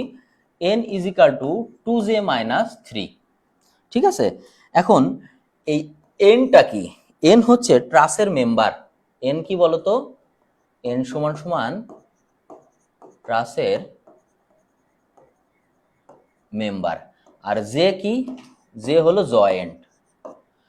এখন এন হচ্ছে ট্রাসের মেম্বার। এখন আমরা একটা পারফেক্ট না ইমপারফেক্ট ফ্রেম বের করি। ভালো করে খেয়াল করো, এই যে এইটা, এই যে এসি, এবি, এগুলো কি বলতো? এক একটা মেম্বার। তাহলে এখানে আমার মেম্বার কয়টা আছে? 1টা 2টা 3টা 4টা 5টা 6টা 7টা। তাহলে আমাদের এই চিত্রে, যে চিত্রে আমরা ম্যাথটা করছি, n = কত বলতো? 7 সমান সমান। এখন আমাদের বলেছে 2 ইন্টু আমাদের জয়েন্ট কয়টা আছে? ভালো করে খেয়াল করো, ট্রাসগুলো কোথায় জয়েন্ট হয়েছে। এই দেখো, একটা জয়েন্ট, দুইটা জয়েন্ট, তিনটা জয়েন্ট, চারটা জয়েন্ট, পাঁচটা জয়েন্ট। তাহলে আমাদের কত আছে? 5 - 3। তাহলে কত আসে দেখো দেখি, এখানে 5 দুগুণই কত? 10 - 3, তাহলে কত আছে? 7। এই দেখো, ডানে 7 বামেও 7। তার মানে কি, এই যে ফ্রেমটা আমরা করছি, এটা কি ফ্রেম? Perfect frame. আচ্ছা, এখন কোনো কারণে এটা যদি 7-এর কম আসতো, এই এন এর চেয়ে যদি কম হয়, অর্থাৎ এন যদি বড় হয়, কম হলে সেটাকে আমরা বলি ডেফিসিয়েন্ট। আর যদি বেশি হয় সেটাকে কি বলি? রিডান্ডেন্ট। অর্থাৎ এই পাশে, অর্থাৎ এন এর যে মান আসবে, এটা ইউজ করে সেটারও সেম মান আসবে। তা যদি না আসে, কম হলে ডেফিসিয়েন্ট, বেশি হলে রিডান্ডেন্ট। কিন্তু আমাদের যে ফ্রেমটা এখানে দেওয়া আছে, সেটা আমরা দেখছি কি ফ্রেম? Perfect frame. ওকে, তাহলে সব কথাবার্তা শেষ। এখন আমরা একদম ক্লিয়ার করে দেবো। ক্লিয়ার করে দিয়ে কি করবো বলতো? এখন ক্লিয়ার করে দিয়ে আমরা ম্যাথ শুরু করব। তাহলে প্রথমে আমরা দেখি কোন কোন মেম্বারের আমাদের বল নিতে হবে। এবি, তো এবি মেম্বার কোনটা বলতো? এই যে এইটা, আমি একটু চিহ্নিত করে দিই, এসি, এটা এসি, ঠিক আছে। এরপরে বিসি, বিসি এই মেম্বারটা, এবং সিডি এই মেম্বারটা। এই চারটা মেম্বারের বল আমাদের নির্ণয় করতে হবে। আমি একটু গোল দিয়ে রাখি, ঠিক আছে, তোমাদের বোঝার সুবিধার জন্য। ওকে, এখন আমরা প্রথমেই কি করব বলতো? এই মেম্বারের বল নির্ণয় করার জন্য এখন এই মেম্বারে দুইটা সাপোর্ট আছে, ভালো করে খেয়াল করো, দেখো, আর এ এবং আর ই। এখন আমরা প্রথম অধ্যায়ের যে অঙ্ক শিখছিলাম, থিওরি কি বলে হচ্ছে তোমার এসএফডি বিএমডি। তো এসএফডি এবং বিএমডি অঙ্কতে আমরা কি জানি যে উপরে যত লোড আসুক না কেন, সেই লোডগুলো কে বহন করে? সাপোর্ট বহন করে। তার মানে এখানের আর এ এবং এখানের আর ই, এই লোড সাপোর্টে বহন করবে। তাহলে আমরা এখানে লিখতে পারি না যে আর এ প্লাস আর ই সমান সমান। এখন দেখো আমার লোড কত আছে? লোড উপরে আছে 2 টন, আবার আছে উপরে 2 টন সি বিন্দুতে, আর এই নিচের দিকে আছে 4 টন। তাহলে আমার টোটাল লোড কত আছে? 2 + 4। তাহলে আমার টোটাল লোড কত এসেছে বলতো? 8 টন। এই হচ্ছে আমার টোটাল লোড। এখন এই 8 টনের ভিতরে আমাদের কিন্তু ওই যে তোমার হচ্ছে শেয়ার ফোর্স বেন্ডিং মোমেন্টের যে সূত্রটা, ওই সূত্র অ্যাপ্লাই করতে হবে যে 8 টনের ভিতরে এই আর এ কতটুকু বহন করছে আর আর ই কতটুকু বহন করছে। এখন এইটা করার জন্য আমাকে আর এতে অথবা আর ইতে একটা মোমেন্ট নিতে হবে। এখন মোমেন্ট নেওয়ার ক্ষেত্রে আমরা কি জানি, মোমেন্ট সমান বল গুণ ডিস্টেন্স, বল গুণ ডিস্টেন্স, তাই না? এখন মনে করো যে আমরা এই এ বিন্দুতে মোমেন্ট নেব, আমি এগুলো মুছে দিই। ওকে, ভালো করে খেয়াল করো যে আমরা এ বিন্দুতে মোমেন্ট নেব, তাহলে এখানে আমরা কি লিখতে পারি, summation M A equal to 0 plus ভিই, অর্থাৎ ঘড়ির কাঁটার দিকের ফোর্সটাকে আমরা ধরি পজিটিভ। তাহলে সর্বপ্রথম এখানে আমাদের কত আছে লোডটা বলো তো, 4 টন। সেই 4 টন লোডের কে ডাউনওয়ার্ড, 4 টন লোডের দিক কি ডাউনওয়ার্ড। তাহলে এটা কিভাবে আসবে বলো তো, এইভাবে আসবে এখানে। এখন এইভাবে যদি আসে বলো তো ভাই, এটা ঘড়ির কাঁটার দিকে না বিরুদ্ধে? অবশ্যই দিকে, তাহলে এই মোমেন্টটা কি হবে, পজিটিভ। তাহলে এখানে আমার লোড আছে কত, 4 টন, দূরত্ব কত আছে 3, তাহলে আমার মোমেন্ট হবে হচ্ছে 4 গুণ 3। ওকে, ঠিক আছে, তাহলে একটা চলে গেল। এখন আর একটা কথা দেখো, আর একটা কথা কি, আর একটা কথা হলো যে পরের লোডগুলো কোথায় আছে। আমি একটু ভালো করে খেয়াল করি যে পরের লোডগুলো কোথায় আছে। এখন দেখো পরের লোড, এই যে দেখো এখানে আছে 2। তাহলে এই যে 2 নাম্বার যে লোডটা, এই লোডটা কিভাবে কাজ করবে, 2 লোডটা কিভাবে কাজ করবে বলো তো, আমি এটা একটু মুছে দিই। এখন দেখো এই যে 2 নাম্বারের যে লোডটা আছে, আমি তোমাদের একটু আলাদা কালার দিয়ে বোঝাই। এই লোডটা এইভাবে আসবে, এইভাবে আসবে এবং কোথায় আসবে, মাঝখানে। এখন প্রশ্ন হচ্ছে স্যার মাঝখানে কেন আসবে, ভালো করে খেয়াল করো, এটা 60, এটা 60, ত্রিভুজের 3 কোণের সমষ্টি কত ডিগ্রি হয়, 180 ডিগ্রি। যদি এইটা 60 আর এইটা 60 হয়, দেখো এখানে এটা 60, এটা 60, তার মানে এখানেও কত হয়, 60 হয়। অর্থাৎ এটা কি ত্রিভুজ, সমবাহু ত্রিভুজ। কি ত্রিভুজ বলতো, সমবাহু, প্রত্যেকটা বাহু কি সমান, তার মানে এই বাহু যা, এই বাহু যা, এই বাহু তাই। এখন এর ওপরে যদি আমি একটা লোড দিই, তাহলে এই লোডটা ঠিক এই বিন্দুর মাঝখানে পড়বে। কোথায় পড়বে বলতো, মাঝখানে। তাহলে এই যে দেখো এখান থেকে এই পর্যন্ত দূরত্ব যদি 3 মিটার হয়, তাহলে মাঝ বরাবর দূরত্ব হবে কত মিটার বলতো, 1.5 মিটার। এখন তোমার প্রশ্ন হচ্ছে স্যার যদি লোড মাঝখানে না পড়ে, হ্যাঁ, এখন প্রশ্ন হচ্ছে যে যদি লোড মাঝখানে না পড়তো বা এরকম কিছু একটা দেয়া থাকতো, এখানে লোড দেয়া থাকতো, ঠিক আছে, তখন আমরা ট্যান সমান লম্ব বাই ভূমি, অথবা কস সমান ভূমি বাই অতিভুজ, অথবা সাইন সমান লম্ব বাই অতিভুজ, এই 3 সূত্রের যে কোনো একটা অ্যাপ্লাই করে আমরা হচ্ছে যে এখান থেকে এই পর্যন্ত যে দূরত্ব এক্স, এটা বের করে নিতাম। ওকে, তো যেহেতু আমাদের সমবাহু ত্রিভুজ আছে এবং তোমরা বোর্ড দেখলে বুঝতে পারবা ম্যাক্সিমাম বোর্ডে এই ধরনের প্রশ্ন এসেছে, তো আমি এটা করাই, অন্য টাইপের প্রশ্ন আসতে পারে। আমি কিন্তু ভাই তোমাকে 100% গ্রান্টেড দিচ্ছি না যে এই প্রশ্নটাই আসবে, আমি বলছি এই নিয়মে আসবে, ঠিক আছে। ওকে, তাহলে আমরা এই পর্যন্ত যে দূরত্ব 1.5 মিটার, এটা আমরা বুঝে গিয়েছি। তাহলে এটা আমি এখন একটু মুছে দিই। এখন দেখো যদি মুছে দিই, তাহলে দেখো এখান থেকে এই পর্যন্ত, তাহলে এই দূরত্বটা কত হবে বলতো, 1.5। তাহলে এই লোডটা 2 টন লোড কোথায় আসবে, আর এর কাছে। কারণ আমি এর আগে বলছিলাম যে যত লোড আছে দুনিয়ায় সবাই মোমেন্টের দিকে দৌড়ই কোনো বিন্দুতে মোমেন্ট নেওয়া হলে। আচ্ছা, তাহলে এখন কি হবে বলতো, প্লাস আমাদের লোড কত আছে 2 টন, 2 ইন্টু কার দিকে আসবে 1.5। ওকে, এরপরে দেখো আমার পরের লোডটা কত আছে, পরে এখানে 60 ডিগ্রি, এখানেও 60 ডিগ্রি, তাহলে এই বরাবর আসবে লোডটা। তার মানে এখান থেকে এই পর্যন্ত কত বলতো, 1.5। এখন এই যে 2 টন লোড, সে এখান থেকে কোন বিন্দুর দিকে যাবে, আর এর দিকে। তো আর এর দিকে গেলে তার দূরত্ব হবে এখানে 1.5 মিটার আর এখানে 3 মিটার, তার মানে কত মিটার বলতো, 4.5 মিটার। তাহলে এখানে আমরা কি লিখবো, 2 ইন্টু 4.5 মিটার। ওকে, আচ্ছা মিটার লেখার দরকার নাই, 5। আচ্ছা, এরপরে দেখো আমাদের আর ইতে কি আছে, সাপোর্ট আছে। সাপোর্টের ডিরেকশন কোন দিকে, উপরের দিকে, একদম উপরের দিকে উঠছে। তাহলে সাপোর্টটা কিভাবে আসবে, এইভাবে আসবে এর কাছে। এখন সে কিভাবে আসছে, ঘড়ির কাঁটার বিরুদ্ধে, এন্টি ক্লকওয়াইজ, এবং তার দূরত্ব কত, এই যে 3 মিটার আর এই যে 3 মিটার, কত মিটার বলতো, 6 মিটার। তাহলে এখানে আমরা কি লিখবো, minus R of E into 6 equal to 0, এই যে এখানকার সেই 0। ওকে, তাহলে আমরা আর এর ক্যালকুলেশন করে ফেলি। ওকে, এখন দেখো ম্যানুয়ালি 3 4 কত, 12 প্লাস 1.5 দুগুনি 3 প্লাস 4.5 দুগুনি কত হয়, 4 4 8 আর 1 9, সমান সমান, এই যে দেখো এই মাইনাস ডান পাশে গেলে সমান সমান হয়, তাহলে আর ই ইন্টু 6। তাহলে আমার এই পাশে কত আসে, 12 আর 3 এই 9 আর 3 12, 12 12 24, 24 সমান সমান আর ই ইন্টু 6। এখন যদি আমরা আর ই সমান সমান লিখি তাহলে কি হবে বলতো, 24 ডিভাইডেড 6, তাহলে 400 কত 24। তার মানে আর ই হচ্ছে কত টন বলতো, 4 টন। আচ্ছা, আর ই যদি 4 টন হয় তাহলে এখানে কি লেখা রয়েছে, আর এ প্লাস আর ই, আর এ প্লাস আর ই সমান সমান কত টন, 8 টন। ঠিক আছে, তাহলে আমাদের বের করতে হবে কি, আর এ সমান সমান কি বলতো, 8 মাইনাস আর ই সমান সমান 8 মাইনাস 4 সমান সমান কত বলতো, 4। তাহলে আর এটা, তার মানে আমার এই যে 8 টন লোড, আমার আর এ বহন করছে হচ্ছে 4 টন এবং আর ই বহন করছে হচ্ছে কত টন, 4 টন। সবাই সমান আকারে লোড বহন করছে। এখন চলো আমরা কোথায় চলে যাব, আমাদের মূল অঙ্কে চলে যাব। তাহলে এই অংশটুকু আশা করি তোমরা সবাই বুঝতে পারছো, দেখি তোমরা বুঝতে পারছো কিনা।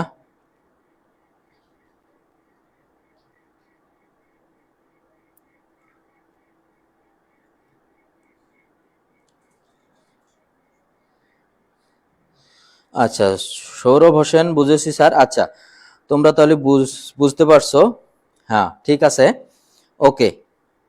তাহলে আমি শুরু করি, ঠিক আছে, ওকে। এই পর্যন্ত তো বুঝতে পারছো তোমরা, তাই না? তাহলে আমরা আমাদের যে দুইটা সাপোর্ট আছে, সেই সাপোর্ট দুইটা কিন্তু আমরা বের করে ফেলেছি, যে সেই সাপোর্ট আমাদের লোড নিচ্ছে কত টন, 4 টন 4 টন। এখন আমরা এই সম্পূর্ণ অংশটা কি করব বলো তো, আরেকবার একটু বোঝার জন্য ক্লিয়ার করে নেব, ঠিক আছে? তাহলে আমরা কি ম্যানুয়ালি করি।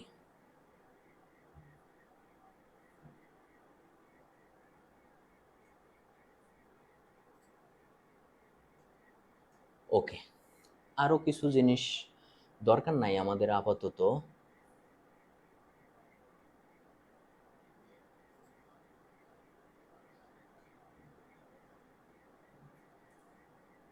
হ্যাঁ,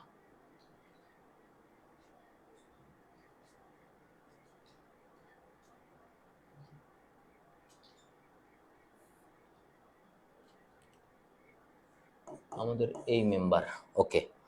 এখন ভালো করে খেয়াল করো, আমাদের এই চিত্রের দুইটা আমরা পেয়ে গেছি। দুইটা কি পেয়ে গেছি বলতো, এই যে দেখো আমরা আর এ পেয়ে গেছি হচ্ছে 4 টন, আবার আর ই পেয়ে গেছি হচ্ছে 4 টন। দুইটা সাপোর্ট কে কতটুকু বহন করছে সেটা আমরা পেয়ে গেছি। এখন আমাদের যেটা করতে হবে, এই সাপোর্টের ভালো করে খেয়াল করো, এই যে এ বিন্দু থেকে একটা সাপোর্ট কোন দিকে গেছে, একটা মেম্বার ডান দিকে আর একটা মেম্বার এরকম খাড়া গেছে না? তাহলে আমরা যদি, আমাদের শর্ত কি, ট্রাস্ট ইকুইলিব্রিয়াম কিনা, আমরা প্রথমে দেখেছি ইকুইলিব্রিয়াম। এখন আমাদের শর্ত হচ্ছে যে মেম্বারের বল নির্ণয় করব সেই মেম্বারের দুইটা আননোন সর্বোচ্চ থাকতে হবে। কয়টা আননোন থাকতে হবে? দুইটা আননোন। এখন ভালো করে খেয়াল করো যে আমরা যদি এ মেম্বারের বল নির্ণয় করি তাহলে আমরা এখন যেটা আঁকবো সেটাকে বলে ফ্রি বডি ডায়াগ্রাম। কি বলে বলো তো? ফ্রি বডি ডায়াগ্রাম বা মুক্ত চিত্র। আমি এখানে একটু লিখে দিচ্ছি, ফ্রি বডি ডায়াগ্রাম, ঠিক আছে? এখন আমরা এ বিন্দুর ফ্রি বডি ডায়াগ্রাম আঁকবো। এখন এইটা মনে করো আমার এ বিন্দু, ঠিক আছে? এ বিন্দু থেকে নিচে আমার কি আছে বলো তো? সাপোর্ট আছে, সেটা কি? আর এ। এটা কত টন লোড বহন করছে? 4 টন। এখন এ বিন্দু থেকে এই ডানের দিকে আমার একটা বাহু আছে না, 3 মিটার, এটা বাহু আছে। তাহলে এই বাহুকে আমি কি বলতে পারি? F of A B. কেন এফ দিলাম? ফোর্স হচ্ছে এ বির। এরপর দেখো এইখানে একটা অ্যাঙ্গেল আছে, এখানে একটা কি আছে বলতো? অ্যাঙ্গেল আছে, কত ডিগ্রি? 60 ডিগ্রি। এখন এই যে উপরের যে বাহুটা, এই বাহুটার আমরা কি নাম দিতে পারি বলতো? এ। এটা যদি সি হয়, আমি এই ফ্রি বডি ডায়াগ্রামের এই শব্দটুকু মুছে দিচ্ছি।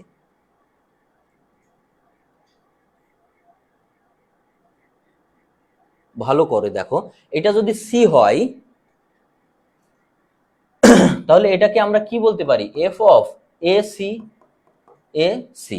ওকে, এটা বলতে পারি। এখন ভালো করে খেয়াল করো, যে আমরা যে মেম্বার নিলাম, আমরা এফ অফ এ বির মান জানি না, এফ অফ এসির মানও আমরা জানি না।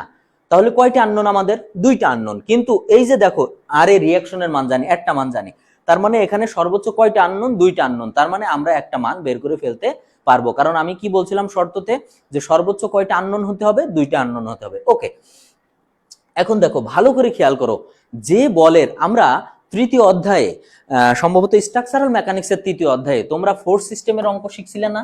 এই যে এরকম ফোর্স সিস্টেমের অঙ্ক, এর সাথে মনে করো 60 ডিগ্রি অ্যাঙ্গেল ছিল, তার মানে যার সাথে অ্যাঙ্গেল থাকে সে হয় কি? সাইন। এই যে দেখো এখানে এই রেখা বরাবর অ্যাঙ্গেল, এটা কি হবে? সাইন। এটা হবে কি বলতো? না সরি, এটা হবে কস, আর এটা হবে সাইন। এখন যে বিন্দুর সাথে অ্যাঙ্গেল থাকে তার কয়টা উপাংশ হয়? দুইটা, একটা হচ্ছে সাইন আর একটা কি? কজ। ঠিক আছে, এখন দেখো তাহলে আমরা এটা একটু মুছে দিই। এখন ভালো করে খেয়াল করো, এখানে 60 ডিগ্রি আছে না, তার মানে এর দুইটা অ্যাঙ্গেল হবে। এখন আমি যদি এ বিন্দুতে দাঁড়াই, আমার থেকে হরিজন্টালি ডানে অবস্থান করছে না? ডানে। আবার হরিজন্টালি কি? উপরে অবস্থান করছে। তাহলে এইটা কি হবে বলতো আমার? এফ অফ এসি cos 60, আর এটা হবে এফ অফ এসি sin 60। ঠিক আছে, এইটা হচ্ছে আমার এ বিন্দুর ফ্রি বডি ডায়াগ্রাম। এখন চলো আমরা খেয়াল করি এখান থেকে কোন কোন মেম্বারের বল আমরা বের করতে পারি। ঠিক আছে, এখন দেখো আমাদের এখানের ক্ষেত্রে আর একটা জিনিস বুঝতে হবে। কি বুঝতে হবে বলতো? এখানে বুঝতে হবে যে আমাদের ভার্টিক্যাল ফোর্স আর হরিজন্টাল ফোর্স, আমরা ইকুইলিব্রিয়াম ল থেকে কি জানতাম? ইকুইলিব্রিয়াম লটা summation of vertical force equal to 0, এটা ইকুইলিব্রিয়ামের একটা ল ছিল। তো যদি সামেশন অফ ভার্টিক্যাল ফোর্স হিসাব ইনটু 0 হয়, এখানে সকল ভার্টিক্যাল ফোর্স গুলো আমরা নিয়ে ফেলি। তো প্রথম ভার্টিক্যাল ফোর্স আমার কত আছে? 4 টন, যেটা ডিরেকশন কোন দিকে? উপরের দিকে। তাহলে আমি এখানে নিলাম 4। ঠিক আছে, প্লাস এরপরে ভার্টিক্যাল ফোর্স আমার কত আছে বলো তো? F A sine 60। আমার কত আছে? F A sine 60। তাহলে আমরা এফ এ তে যাব। হ্যাঁ, তোমরা লিখে ফেলো এফ এ সাইন 60, তাই না? ওকে, দেখো প্লাস এফ এ সাইন 60 সমান সমান কত বলো তো? এই যে 0। এখন দেখো তো আমরা এটা লিখতে পারি কি? F A F FAC sine 60 সমান সমান -4, অর্থাৎ এই 4 ওই পাশে গেলে -4 হয়। তাহলে এফ এ সি সমান সমান কি দাঁড়ায়? -4 ডিভাইডেড বাই সাইন 60 সমান সমান আমার রেজাল্ট কত আসে? রেজাল্ট আসে -4.62 টন। এখন দেখো আমাদের রেজাল্ট কত এসেছে? কার রেজাল্ট এসেছে? এফ অফ এসি কত এসেছে বলতো? 4 পয়েন্ট, এই কি বলে হচ্ছে -4.62 টন। তাহলে আমরা এখানে কত লিখতে পারি? এফ অফ এসি সমান সমান 4.62 টন, এই বাম পাশে বড় হাতের সি। তার মানে কি বলতো? এটা কম্প্রেশন। এটা কি বলতো? কম্প্রেশন। এখন তোমার প্রশ্ন হচ্ছে স্যার এই মাইনাস কি আমি লিখবো না? না, মাইনাস তোমার লেখার দরকার নেই, মনে চাইলে লেখো, না মনে চাইলে লিখো না। না লিখলে সমস্যা নেই, কারণ এখানে তুমি সি দিয়েছো মানে এই মানটা মাইনাস তারা জানে। তাহলে আমরা কোন বিন্দুটা পেয়ে গেলাম বলতো? F of AC. এখন যদি আমি ভালো করে এই অংশটা একটু মুছে দিই, তাহলে আমরা ভালো করে খেয়াল করে দেখো তো কোন বিন্দু, কোন মেম্বারের মানটা আমরা পেয়ে গেছি অলরেডি।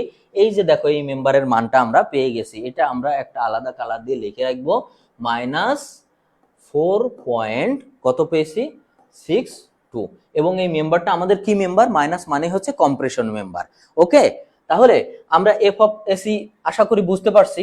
এখন দেখো আমরা পরবর্তী মেম্বারের বল নির্ণয় করার দিকে চলে যাই।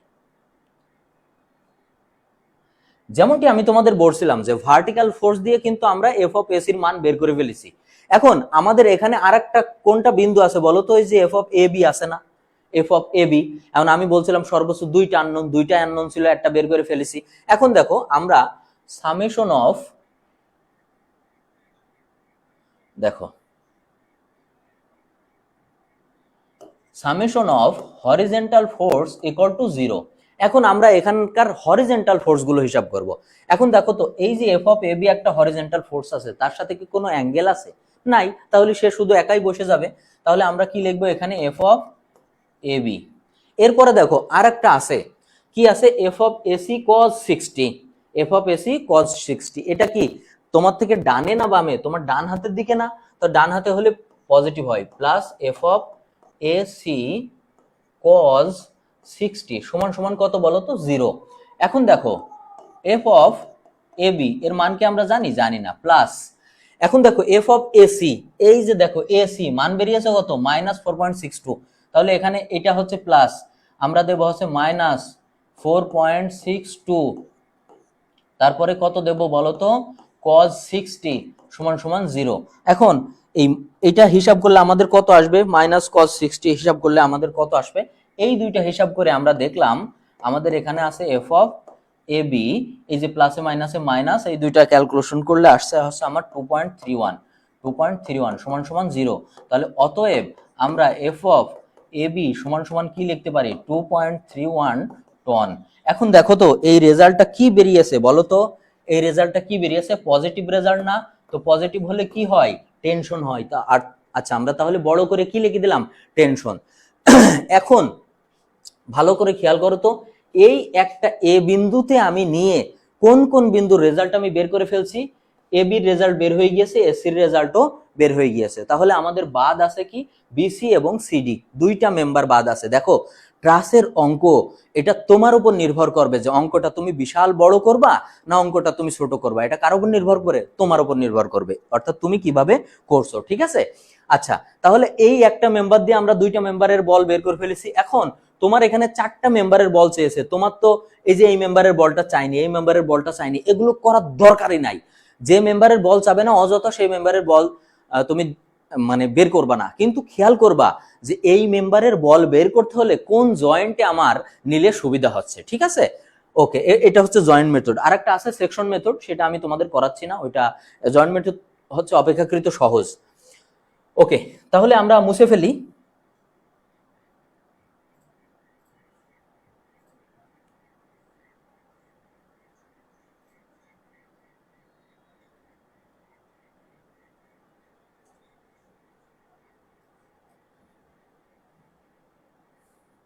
দেখো এই মেম্বার আমরা বের করে ফেলেছি, কত বলো তো 2.31, ঠিক আছে। আচ্ছা এইবার খেয়াল করো, ভালো করে খেয়াল করো, আমরা কোন মেম্বারে জয়েন্টটা নেব, পরবর্তী জয়েন্টটা কোনটা চিহ্নিত করব, বি তে জয়েন্ট আছে আবার সি তেও জয়েন্ট আছে। এখন আমি যদি সি রেখা নিই, যদি সি নিই তাহলে এইটা হয়ে যাচ্ছে আবার এইটাও হয়ে যাচ্ছে, কিন্তু বি নিলে শুধু একটা হচ্ছে আবার এই পাশে হচ্ছে, কিন্তু এই পাশের মেম্বারের বল কি আমার নির্ণয় করতে বলছে না, এই মেম্বারের বল কি নির্ণয় করতে বলছে না। তাহলে যেহেতু এগুলো বলছে না, এগুলো কি নাই দরকার নাই, তাহলে আমি হিসাব নিকাশ করে দেখলাম যে আমার সবচেয়ে ভালো হবে যদি আমি জয়েন্ট সি কে কনসিডার করি, অর্থাৎ সি জয়েন্ট নিই, তাহলে একভাবে যেমন এটা বেরোবে সেটা ওইটাও বের হয়ে যাবে। এখন এটাও আমরা জানি না ওইটাও আমরা জানি না, সি জয়েন্টে কয়টা আননোন আছে, 2টা আননোন আছে, কিন্তু উপর থেকে দেখো একটা লোড 2 টন আছে, এই 2 টন লোড এটা তো আমরা জানি, তার মানে সর্বোচ্চ 2টা আননোন থাকলে আমরা বের করতে পারবো রেজাল্ট। তাহলে এখানে আমরা জয়েন্ট সি লিখবো। এখন আমরা এখানে কি লিখবো বলতো জয়েন্ট সি, ঠিক আছে, আমরা কি লিখবো এখানে জয়েন্ট সি। আচ্ছা জয়েন্ট সি লিখলে এখন সি মনে করো যে এইরকম কোন একটা জায়গায় সি আছে, ঠিক আছে, এরকম কোন একটা জায়গায় সি আছে। এখন সি থেকে ডান সাইডে একটা মেম্বার বের হয়ে গেছে না, তাহলে এই মেম্বারটা কি সিডি, তাহলে আমরা এখানে কি লিখতে পারি এফ অফ সি ডি, ঠিক আছে।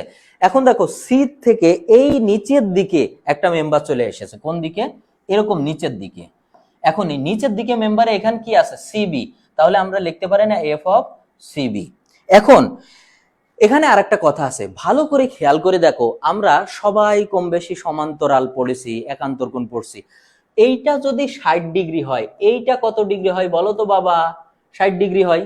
আবার এখানে যদি 60 ডিগ্রি হয়, আমি এই বরাবর একটা ডটেড রেখা টানলে এখানেও কত ডিগ্রি হয়, 60 ডিগ্রি হয় না, হ্যাঁ 60 ডিগ্রি হয়। এখন আমি যদি পুরো চিত্রটা একটু ক্লিয়ার করে দিই তোমার বুঝতে সুবিধা হবে। এই দেখো, দেখো এখানে যদি 60 ডিগ্রি হয় এখানেও কত হবে 60, আবার এখান থেকে মনে করো আমি একটা ডটেড রেখা টানলাম, এখানে 60 মানে এখানেও কত বলতো 60, তাহলে আমাদের এই যে এই ডিগ্রিটা কত হবে 60।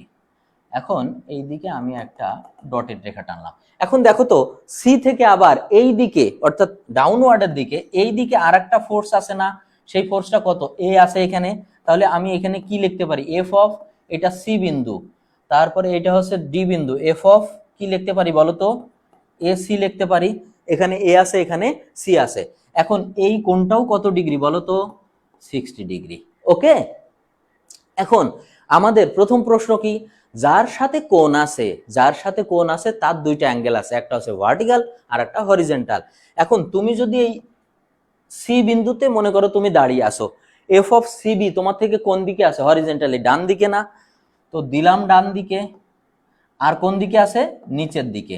এখন এখানে কোণ আছে কোন রেখার প্যারালাল, দেখো তো এই রেখার প্যারালাল এই রেখা না, তাহলে এখানে কোণ আছে, যার সাথে কোণ থাকে সে কি হয়, কজ হয়। তাহলে এটা কি হবে বলো তো, এফ অফ সিবি না, বিসি কজ 60। দেখো সিবি যে কথা, বিসি একই কথা, জাস্ট সাজিয়ে লেখা আর কি। আর নিচে কি হবে বলো তো, এফ অফ বিসি সাইন 60। একইভাবে দেখো এই রেখা তোমার যে ডাউনওয়ার্ড আছে, আবার আছে লেফটে। এখন এখানে কি হবে বলো তো, এইটা হবে কজ। তাহলে আমরা কি লিখবো, F of AC cos 60, F of AC sign 60। এখন এই যে সি বিন্দু দেখছো না, এই সি বিন্দুর মাথার উপর আবার একটা লোড আছে, সেটা কত টন, 2 টন। মানে এটা আমরা মুছে দিই, এখানে কি লিখবো, এখানে একটা লোড আছে 2 টন, এটা হচ্ছে সি বিন্দু। ওকে, এই হচ্ছে আমাদের সি জয়েন্টের ফ্রি বডি ডায়াগ্রাম। আচ্ছা, এখন সি জয়েন্টের যে ফ্রি বডি ডায়াগ্রাম এখানে আমরা দিলাম, এরপরে সি জয়েন্টে আর কি আসতে পারে, কিচ্ছু আসতে পারে না, এগুলো থেকে আমাদের মেম্বারের বল নির্ণয় করতে হবে। সর্বোচ্চ কয়টা আননোন, 2টা। এখন আমরা কি করব, সর্বপ্রথম summation of vertical force equal to 0, সকল ভার্টিক্যাল ফোর্সের যোগফল হচ্ছে 0, আপওয়ার্ড প্লাস, এটা আগে লেখা হয়নি, তোমরা লিখে নিও। আপওয়ার্ড প্লাস মানে উপরের দিকে যে ফোর্সটা যাবে সেটা আমরা প্লাস ধরবো, এবং নিচের দিকে যে ফোর্সটা আসবে সেটাকে মাইনাস ধরবো। এখন দেখো আমরা উপর নিচের ফোর্সগুলো হিসাব করি। সর্বপ্রথম আমাদের এখানে একটা ডাউনওয়ার্ড ফোর্স আছে, সেটা 2 টন, তাহলে সেটা কি বলতো, মাইনাস, তাহলে আমরা লিখলাম -2। এখন দেখো এইখানে আমরা ভার্টিক্যাল হিসাব করছি, তার মানে হয় উপরে নাই নিচে। এখানে আবার কি আছে বলতো, এফ অফ এসি সাইন 60, এটা কি আছে, ডাউনওয়ার্ড, তার মানে মাইনাস এফ অফ এসি, তারপরে হচ্ছে কত বলতো, সাইন 60। ওকে, এরপরে আরো একটা ফোর্স আছে, কোথায় বলতো, এই যে দেখো এখানে এফ অফ বিসি সাইন 60, এটাও কি ডাউনওয়ার্ড, তার মানে এটাও মাইনাস এফ অফ কি দিলাম, ওটা বিসি ওটা কি সাইন, হ্যাঁ, সাইন 60 সমান সমান 0। এখন ভালো করে খেয়াল করো, -2 মাইনাস, এখন এই যে এফ অফ এসি, এই এফ অফ এসি, এই যে এসি, এই বিন্দু কত বেরোইছিল বলো তো, -4.62 না, এটা বেরোইছিল। তাহলে এখানে আমরা কি লিখবো, এই যে সূত্রের মাইনাস, এবার লিখলাম -4.62, এরপরে কত আছে এর সাথে, সাইন 60। এবার দেখো এই যে এই মাইনাস লিখলাম, এখানে মাইনাস, এরপর এফ অফ বিসি কি আমরা জানি, এফ অফ বিসি, এই যে দেখো বিসি এই মেম্বারের বল কি আমরা বের করছি না, তাহলে আমরা লিখলাম এফ অফ বিসি, তারপরে হচ্ছে সাইন 60 ইকুয়াল টু 0। ঠিক আছে, এখন আমরা এইটার মান বের করি। ক্যালকুলেটর কই, এই তো, দেখো তোমরা সবাই ক্যালকুলেটর হাতে নাও, ক্যালকুলেটর হাতে নিয়ে লেখো -2 মাইনাস, তারপরে ফার্স্ট ব্র্যাকেট -4.62 ব্র্যাকেট ক্লোজ, তারপরে হচ্ছে কত আছে, সাইন 60। আচ্ছা, এখন দেখো এইটার রেজাল্ট আসে হচ্ছে +2, কি আসে বলো তো, +2। তাহলে 2 minus F of BC sine 60 equal to 0। এখন দেখো তো এটা এইভাবে লেখা যায় কি, এফ অফ বিসি সাইন 60 সমান সমান, এই যে 2 ওই পাশে গেলে কি হয়, -2, আর এর সামনে মাইনাস আছে, এই যে এর সামনে মাইনাস আছে, তাহলে মাইনাসে কি হয়, কেটে যায়। তাহলে আমরা কি লিখতে পারি বলো তো, এফ অফ বিসি সমান সমান 2/sin 60, 2/sin কি লিখতে পারি বলো তো, 60 সমান সমান, এখন 2/sin 60 করলে এর অ্যান্সার কত আসে বলো তো, অ্যান্সার আসে 2.31 টন, 2.31 টন। এখন এই যে 2.31 টন আসলো, এই রেজাল্টটা কি পজিটিভ না, তাহলে এটা কি হবে বলো তো, টেনশন। রেজাল্টটা যেহেতু পজিটিভ তাহলে টেনশন। এখন এই যে দেখো এটা আমরা বের করে ফেলেছি, সিবিসি কত 2.31 টন। ঠিক আছে, এটা কি বলতো টেনশন। এখন আমার এই বিসি আমরা বের করে ফেলেছি, এখন আমাদের আর একটা মেম্বার বাকি আছে। কি মেম্বার বলতো? এই যে সিডি মেম্বার। এই সিডি মেম্বারটা বের করতে পারলেই কিন্তু আমাদের ম্যাথ হয়ে গেছে। ঠিক আছে, ওকে। তাহলে আমরা আমাদের যে এই ম্যাথটা, আশা করি তোমরা বুঝছো এই ভার্টিক্যাল ফোর্সটা। তাহলে আমি মুছে দিচ্ছি, যদি না বুঝতে পারো তাহলে কমেন্ট করবা।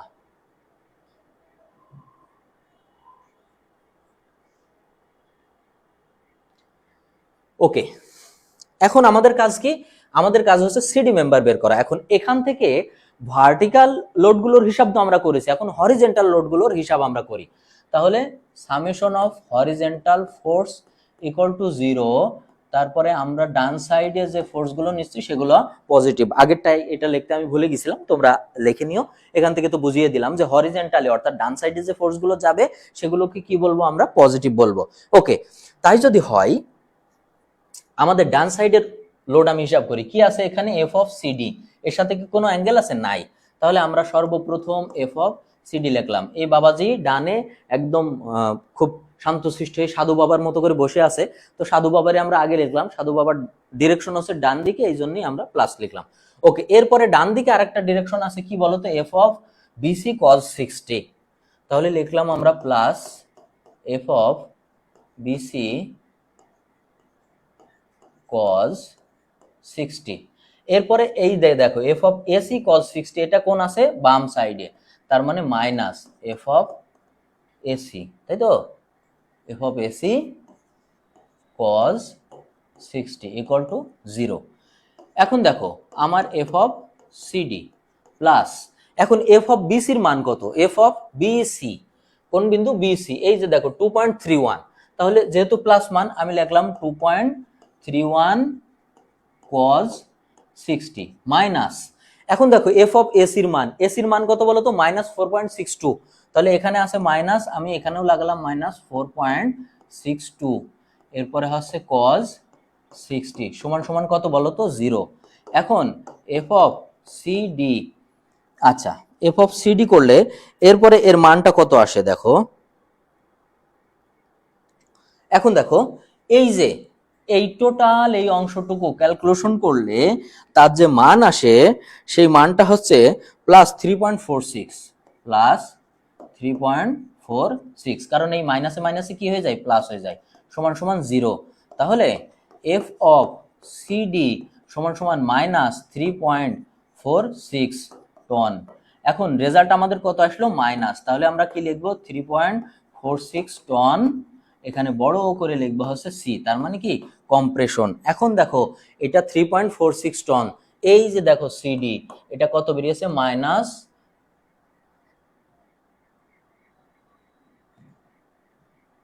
কত বেরিয়েছে বলো তো? -3.46। এই যে দেখো সিডি বের হয়েছে -3.46 টন।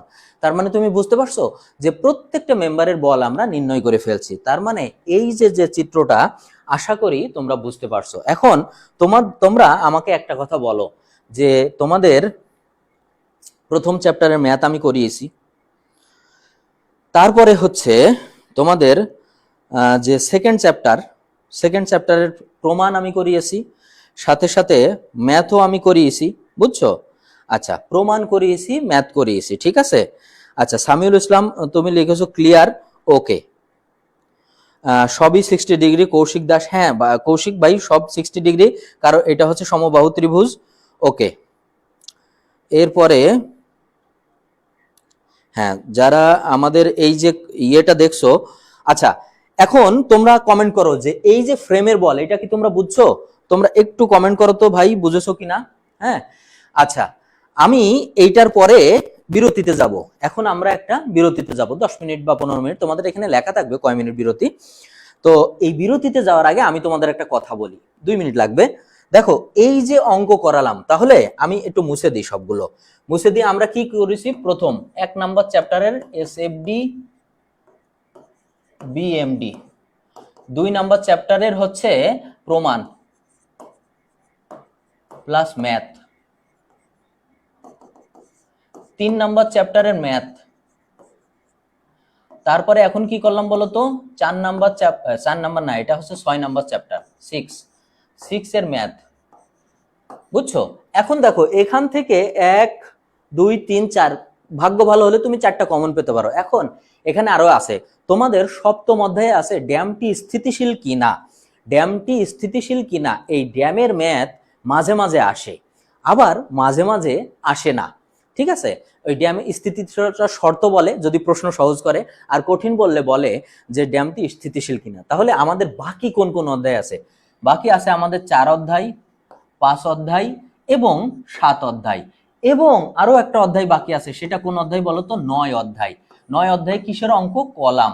এখন ভালো করে 9 অধ্যায়ের বিরতির পরে আমি 9 অধ্যায়ের কলমের ম্যাথ করব। এখন তোমরা আমাকে কমেন্ট করে জানাবা যে 4 5 7 এই অধ্যায়ের ভিতর থেকে কোন অধ্যায়ের ম্যাথটা আমি করব। তাহলে তোমরা আশা করি আমার কথা সবাই শুনতে পাচ্ছ। তাহলে তোমরা বিরতির সময় আমাকে কমেন্ট করে জানাও যে 9 অধ্যায়ের কলামের ম্যাথ তো আমি একটা করিয়ে দেব। তাহলে 4 5 এবং 7 এই অধ্যায় থেকে কোন ম্যাথ করবো? এটা হচ্ছে রিবেটের ম্যাথ, এটা হচ্ছে ফিলেটের ম্যাথ, এবং 7 নম্বর হচ্ছে তোমার রিটেনিং ওয়াল বা ওই যে মাটির পার্শ্বচাপ প্রতিরোধ করে এই ম্যাথ বোধহয়।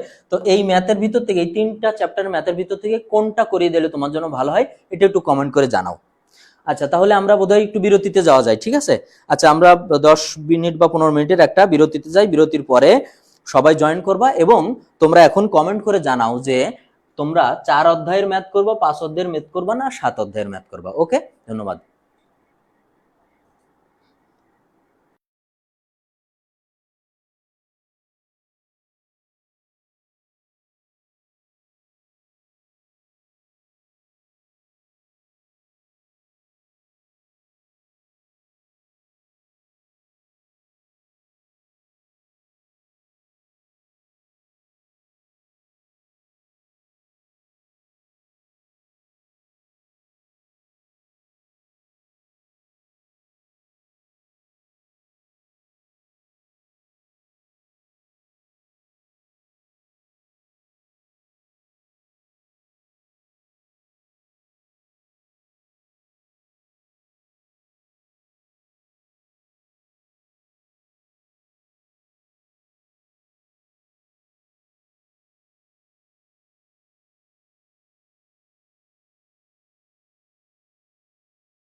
ওকে প্রিয় ছাত্রছাত্রীবৃন্দ, আমরা আমরা আবার ফিরে এসেছি বিরতির পরে। তো যেমনটি আমি বলছিলাম যে বিরতির পরে ফিরে এসে আমি তোমাদের নবম অধ্যায়ের ম্যাথ করাবো, ঠিক আছে।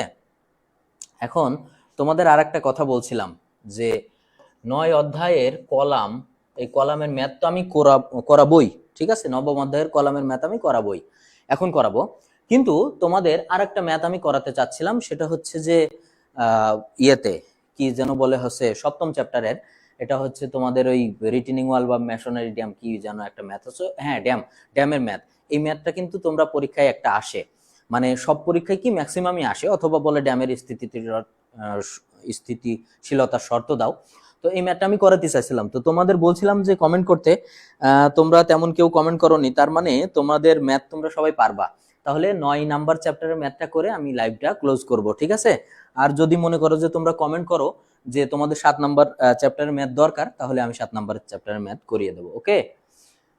তাহলে চলো আমরা শুরু করি, পরেরটায় চলে যাই আমরা। দেখো এখানে কি বলছে যে কলামের ম্যাথে কি বলছে যে 12 সেন্টিমিটার ইন্টু 18 সেন্টিমিটার একটি কলামের দৈর্ঘ্য এত এবং উভয় প্রান্তে হিনযুক্ত। তাহলে সাপোর্ট কন্ডিশন কি উভয় প্রান্ত হিনযুক্ত, নিরাপদ সহগ 4 এবং ই এত দেওয়া থাকলে কলামটি নিরাপদ লোড বহন ক্ষমতা নির্ণয় করো। তাহলে আমাকে কি নির্ণয় করতে হবে? কলামের নিরাপদ লোড বহন ক্ষমতা। তাহলে সর্বপ্রথম আমি এখানে দেখে নেব যে আমার কি কি তথ্য দেওয়া আছে। একটা হচ্ছে 12 সেন্টিমিটার গুণ 18 সেন্টিমিটার, তার মানে আমার কলামটা মোটামুটি এইরকম, এটা হচ্ছে 12 সেন্টিমিটার আর এটা হচ্ছে 18 সেন্টিমিটার। তাহলে আমাদের কলামের ক্ষেত্রে বি দেওয়া আছে 12 সেন্টিমিটার আর ডি দেওয়া আছে 18 সেন্টিমিটার, ওকে। এরপর বলছে কলামের দৈর্ঘ্য এল ইজ ইকাল টু 275 মিটার, এল ইজ ইকাল টু 275, 275 কি 2.75 মিটার, তার মানে হচ্ছে 275 সেন্টিমিটার, ওকে। এরপর বলছে নিরাপদ সহগ, ফ্যাক্টর অফ সেফটি কত আছে? 4। এখন ভালো করে খেয়াল করো, এখানে একটা কন্ডিশন বলে দিয়েছে উভয় প্রান্ত হিনযুক্ত। উভয় প্রান্ত কি যুক্ত বলো তো? হিনযুক্ত। এখন তোমরা কলামের যে কন্ডিশন, এই কন্ডিশন গুলো কি জানো তোমরা? যদি কন্ডিশন জেনে থাকো তাহলে সেই কন্ডিশন গুলো কি কি বলতে পারবা? কলামে 4টা কন্ডিশন থাকে। কি কি থাকে বলো তো? উভয় প্রান্ত হিনযুক্ত কি থাকে? এই যে এক নাম্বার কন্ডিশন হচ্ছে উভয় প্রান্ত হিঞ্জ। এখন উভয় প্রান্ত হিঞ্জ কি? মনে করো যে এটা একটা কলাম হলে এই দুই প্রান্ত হচ্ছে হিঞ্জ সাপোর্ট দেওয়া, দুই প্রান্তে কি সাপোর্ট দেয়? হিঞ্জ সাপোর্ট দেয়। হিঞ্জ সাপোর্টের ক্ষেত্রে এল ইজ ইকাল টু কি বলতো? এল ইজ ইকাল টু ছোট এল। এখন এটা খুব ইম্পর্টেন্ট কলামের ম্যাথ করার ক্ষেত্রে, বোঝার ক্ষেত্রে। তবে এল ইজ ইকাল টু কি বলতো? এল জিনিসটা কি? এল হচ্ছে যে আমাদের এই এল হচ্ছে, এটা হচ্ছে ছোট এল হচ্ছে কলামের প্রকৃত দৈর্ঘ্য, কলামের প্রকৃত দৈর্ঘ্য, ঠিক আছে। আর এই যে দেখো বড় এল, এটা হচ্ছে কার্যকারী দৈর্ঘ্য। এখন প্রশ্ন হচ্ছে স্যার প্রকৃত দৈর্ঘ্য কি আর কার্যকারী দৈর্ঘ্য কি? প্রকৃত দৈর্ঘ্য হচ্ছে তোমার নিচ থেকে ওপর পর্যন্ত কলামটা যতটুকু মাপা যাবে, যতটুকু কি যাবে? মাপা যাবে। আর কার্যকারী দৈর্ঘ্য হচ্ছে লোড প্রয়োগে কলাম, দেখো একটা কলাম যদি, একটা বিল্ডিং আমরা ডিজাইন করি কত বছরের জন্য? 100 বছরের জন্য। আচ্ছা, তো যদি 100 বছর কারোর উপরে তুমি এইভাবে একটা লোড চাপিয়ে রাখো, তাহলে সে সামান্য পরিমাণ, কিছু পরিমাণ সে কিন্তু বসে যাবে, লোডের ফলে কি হবে? বসে যাবে না? তো এই দৈর্ঘ্যটাকে বলা হয় হচ্ছে কলামের কার্যকারী দৈর্ঘ্য। আর যদি উভয় প্রান্তে হিনযুক্ত সাপোর্ট থাকে, তাহলে এল এর মান কত হয় জানো? এই যে বড় এল সমান সমান ছোট এল, অর্থাৎ এখানে কোনো পরিবর্তন হয় না, কোনো পরিবর্তন হয় না। তারপরে ফিক্সড সাপোর্ট থাকলে এক ধরনের পরিবর্তন হয়, এক প্রান্ত ফিক্সড এক প্রান্ত মুক্ত, এইভাবে থাকলে পরিবর্তন হয়। 4টা কন্ডিশনের কথা বলছিলাম না, এটা একটা কন্ডিশন। 2 নম্বর কন্ডিশন হচ্ছে উভয় প্রান্ত আবদ্ধ, উভয় প্রান্ত যদি ফিক্সড থাকে। আমি একটু তোমাদের লিখে দিই। 2 নম্বর কন্ডিশন হচ্ছে উভয় প্রান্ত ফিক্সড। এখন দেখো মনে করো এটা একটা কলাম, এখানেও ফিক্সড আছে, এখানেও কি আছে? ফিক্সড আছে। এখন এই সমস্ত ক্ষেত্রে এই এল সমান সমান কি দাঁড়ায় বলতো? L/2। তার মানে এই এলটা হয় এর কি বলতো? অর্ধেক, কলামের অর্ধেক হয়। আচ্ছা, এখন দেখো এই গেল হচ্ছে উভয় প্রান্তে ফিক্সড, এরপরে আমরা যদি 3 নাম্বার কন্ডিশনের কথা চিন্তা করি, তাহলে 3 নাম্বার কন্ডিশনটা কি? এই যে দেখো 3 নাম্বার কন্ডিশন হচ্ছে যে এক প্রান্ত আবদ্ধ, অন্য প্রান্ত মিনযুক্ত। এক প্রান্ত হিঞ্জ, অন্য প্রান্ত পিন। কিভাবে দেখো, এই মনে করো এক প্রান্তে এরকম ফিক্সড সাপোর্ট, আর অন্য প্রান্তে কি আছে, এই প্রান্তে কি আছে, এরকম পিন সাপোর্ট আছে। তো সেক্ষেত্রে এলটা কি হয় বলতো? সেক্ষেত্রে এল হয় ছোট এল বাই √2। সেক্ষেত্রে এল কি হয়? ছোট এল বাই √2। ওকে, এই হচ্ছে 3 নাম্বার কন্ডিশন। এবার দেখো 4 নাম্বার কন্ডিশনটা কি আমরা একটু দেখি, বা আমাদের লাস্ট কন্ডিশন। লাস্ট কন্ডিশন হচ্ছে এক প্রান্ত আবদ্ধ, অন্য প্রান্ত মুক্ত। অর্থাৎ এই মনে করো যদি একটা কলাম হয়, তো এই প্রান্ত যদি আবদ্ধ হয়, এই প্রান্ত কি থাকে? ফ্রি থাকে। এখন সেক্ষেত্রে এল কি হয় বলতো? সেক্ষেত্রে এল হয় হচ্ছে 2L, অর্থাৎ এই যে কলামের মূল দৈর্ঘ্যর দ্বিগুণ হয় হচ্ছে এল। বুঝেছো? আচ্ছা, এই 4টি হচ্ছে আমাদের কলামের শর্ত। এখন এই 4টি যে শর্ত আছে, এই 4টি শর্তের ভিতরে আমাদের কলাম কোন শর্তে আছে বলতো? আমাদের কলাম আছে 1 নাম্বার শর্তে। তো 1 নাম্বার শর্ত কি? এই যে দেখো এল সমান সমান ছোট এল, তার মানে আমাদের যে দৈর্ঘ্য দেওয়া আছে 275 সেন্টিমিটার, এই দৈর্ঘ্যের কোনো পরিবর্তন কিন্তু হবে না। দৈর্ঘ্যের কোনো পরিবর্তন কি হবে? হবে না। ঠিক আছে, তাহলে আমাদের যেটা যেটা দেওয়া আছে সেটা অলরেডি আমরা বের করে ফেলছি, ঠিক ঠিক না? এখন আমরা কি বের করব? আমাদের উভয় প্রান্ত, আমাদের শর্ত কি? উভয় প্রান্ত যদি হিমযুক্ত হয় তাহলে এল ইজিক্যাল টু ছোট এল, একই। এখন আমরা বের করব কি? Moment of inertia. এখন কলামের ক্ষেত্রে মোমেন্ট অফ ইনার্শিয়া বের করতে গেলে, মোমেন্ট অফ ইনার্শিয়া এটা কি কলাম বলো তো? ভালো করে খেয়াল করো, এটা এরকম, এদিকে আছে 12, এদিকে আছে কত? 18। এটা মনে করো যে একটা কলাম। কি কলাম বলো তো? আয়তাকার কলাম। যদি আয়তাকার কলাম হয়, এটার দুইটা মোমেন্ট অফ ইনার্শিয়া হয়। কি বলতো? আই সমান হচ্ছে বিডি কিউ বাই 12, আর একটা হয় আই সমান হচ্ছে ডিবি কিউ বাই 12। এখন তোমার কাছে আমার প্রশ্ন, এখানে কোনটা ম্যাক্সিমাম আর কোনটা মিনিমাম? ভালো করে খেয়াল করো, এখানে কিউব কার উপর আছে? ডি আছে। ডি এর মান কত? 18। তাহলে 18 কিউব করলে বড় হয় না 12 কিউব করলে বড় হয় বলো তো? অফকোর্স 18 কিউব করলে বড় হয়। তাহলে এটাকে আমরা কি বলবো? ম্যাক্স। আর এটা কি বলবো? মিনিমাম। এখন কলামের অঙ্কের ক্ষেত্রে তোমার যখন তুমি আয়তাকার কলাম করবা, তখন তোমার যেটা লাগবে সেটা হচ্ছে মিনিমাম মোমেন্ট অফ ইনার্শিয়া। কি লাগবে বলতো? Minimum moment of inertia. তাহলে মিনিমাম মোমেন্ট অফ ইনার্শিয়া এটা কি বলতো? DB cube by 12। তাহলে আশা করি তোমরা এটা বুঝছো। তাহলে আমরা এখানে কি লিখতে পারি বলতো? যে minimum moment of inertia, INERTRA। তাহলে আই এখানে কি লিখতে পারি বলতো? MIN, মানে মিনিমাম। এখন মিনিমাম কি ছিল বলতো? DBQ/12। এখন আমাদের ডি এর মান কত? 18 ইন্টু বি এর মান 12 কিউব বাই 12। তাহলে এইটা যদি আমরা করি, আমাদের রেজাল্ট আসবে 2592। এখন আমার প্রশ্ন হলো তোমার কাছে, যে বলো তো ভাই, যে এটার একক কে? এটার একক হচ্ছে সেন্টিমিটার টু দি পাওয়ার 4, কারণ মোমেন্ট অফ ইনার্শিয়ার একক কি হয়? সেন্টিমিটার টু দি পাওয়ার 4। এইটা আমি ওই স্ট্রাকচারাল মেকানিক্সে অনেকবার বলেছি, এমনকি সার্ভেইং এই থিওরি অফ স্ট্রাকচার আগের ক্লাসও বলেছি। তোমার যদি মনে না থাকে মোমেন্ট অফ ইনার্শিয়া, তাহলে স্ট্রাকচারাল মেকানিক্সের ক্লাস তোমার ঠিক মতো হয়নি। ওকে, তার মানে এটা আমাদের কি বেরোলো বলতো? Minimum moment of inertia. এখন আমাদের কলামের কি বের করতে বলেছে? নিরাপদ লোড বহন ক্ষমতা। তাহলে নিরাপদ লোড বহন ক্ষমতা বের করার আগে আমাদের কলামের সূত্র অনুসারে বের করতে হবে না যে কলাম সর্বোচ্চ বা সর্বনিম্ন কত লোড বহন করতে পারে। অর্থাৎ কলামের ক্ষেত্রে আমরা একটা সূত্র ইউজ করি, এটা হচ্ছে কলামের সর্বজনীন বা ইউনিভার্সাল সূত্র। সেটা কি বলতো? কলামের ক্ষেত্রে যে সূত্র আমরা ইউনিভার্সালি ইউজ করি সেটা হচ্ছে কলামের ইউলারের সূত্র। ঠিক আছে, তো ইউলারের সূত্রে কলামের পি ইজিক্যাল টু আমরা কি দেখি? দেখো তাহলে কি বলছে? কলামের লোড, তাই না? তাহলে আমরা এখানে কি লিখতে পারি বলতো? কলামের ক্রিপলিং লোড অথবা ইউলারের সূত্রে কলামের ক্রিপলিং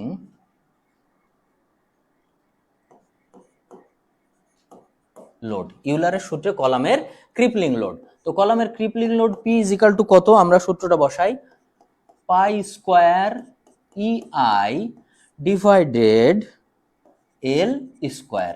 এখন দেখো তো পাই স্কয়ার, তো সরাসরি আমরা পাই স্কয়ারে রেখে দিলাম, কারণ পাই এর মান 3.1416 দিয়ে স্কয়ার দেওয়া যায়, আবার পাই দিয়ে স্কয়ার দিলেও চলে আসে।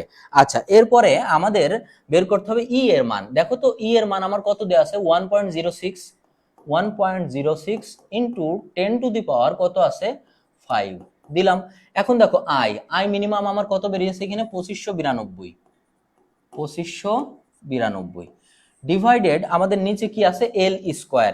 এখন এল সমান সমান এল, তাহলে আমাদের এল কত বলতো 275 সেন্টিমিটার, তাহলে এখানে আমরা লিখবো 275 স্কয়ার। ঠিক আছে, এখন দেখো এইটা করলে আমাদের রেজাল্ট কত আসবে, এইটা করলে আমাদের রেজাল্ট আসবে হচ্ছে 35.820.75 কেজি।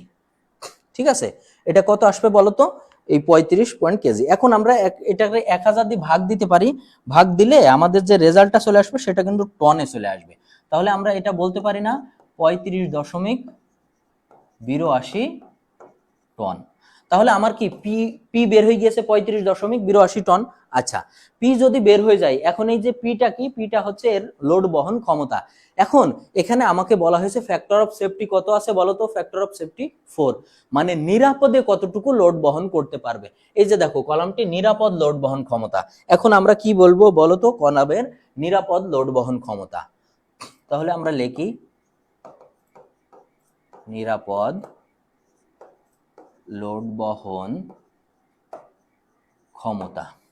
তো নিরাপদ লোড বহন ক্ষমতা মানে কি বলতো, পি বাই এস। এখন আমাদের এই যে পি এর মান কত 35.82, এখন এফ এর মান কত 4, সমান সমান আমার কত রেজাল্ট বেরালো 8.95 কি বলতো টন। তাহলে এইটা হচ্ছে আমাদের অ্যান্সার। তার মানে আমার এই কলামটা সর্বোচ্চ কত লোড বহন করতে পারবে 8.95 টন।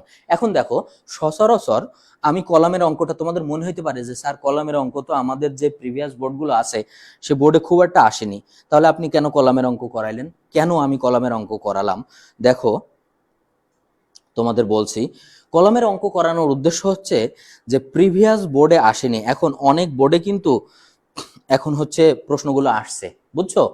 তো যদি তোমার হচ্ছে এই প্রশ্নগুলো আসে, তাহলে তুমি কি করবা তখন?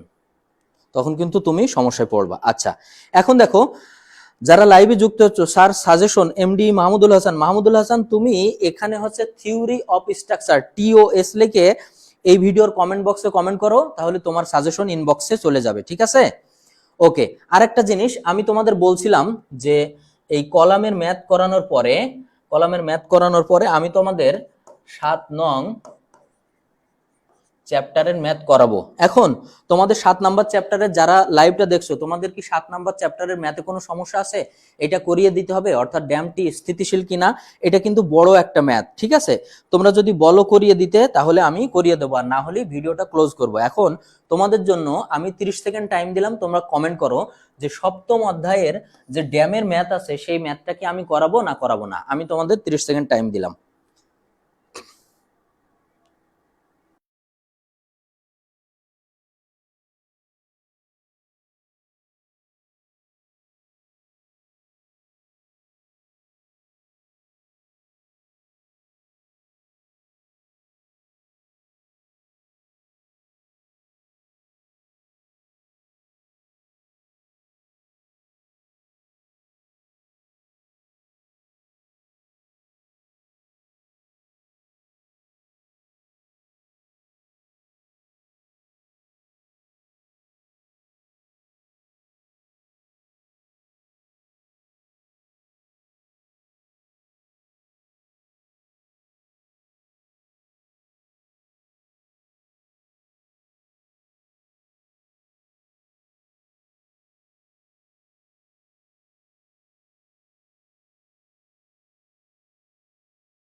আচ্ছা, আমি বেশ কিছু কমেন্ট দেখতে পাচ্ছি। মাহমুদুল হাসান, তুমি সাজেশনটা যদি না পাও তাহলে টিওএস লিখে কমেন্ট করো। টিওএস মানে থিওরি অফ স্ট্রাকচার, বুঝছো? তাহলে তুমি টিওএস লিখে কমেন্ট করলে সাজেশনটা তোমার ইনবক্সে পৌঁছে যাবে। আচ্ছা, আমি যেমনটি বলছিলাম যে সব তোমাদের ম্যাথ করাবো কিনা, তো তোমরা মনে হয় সব তোমাদের ম্যাথ পারো, ঠিক আছে? এই জন্য তোমরা কেউ কমেন্ট করো নাই যে সব তোমাদের ম্যাথ করাবো কিনা। ঠিক আছে, তাহলে আমরা লাইভটা এখানেই শেষ করছি। তোমাদের জন্য শুভকামনা থাকলো। আগামীকাল তোমাদের হচ্ছে থিওরি অফ স্ট্রাকচার পরীক্ষা। তোমাদের থিওরি অফ স্ট্রাকচার পরীক্ষা দাও। তবে আমি একটা কথা বলে রাখছি, কিন্তু 7 নাম্বার ম্যাথ, 7 নং চ্যাপ্টার ম্যাথ অবশ্যই করবে, অবশ্যই করবে।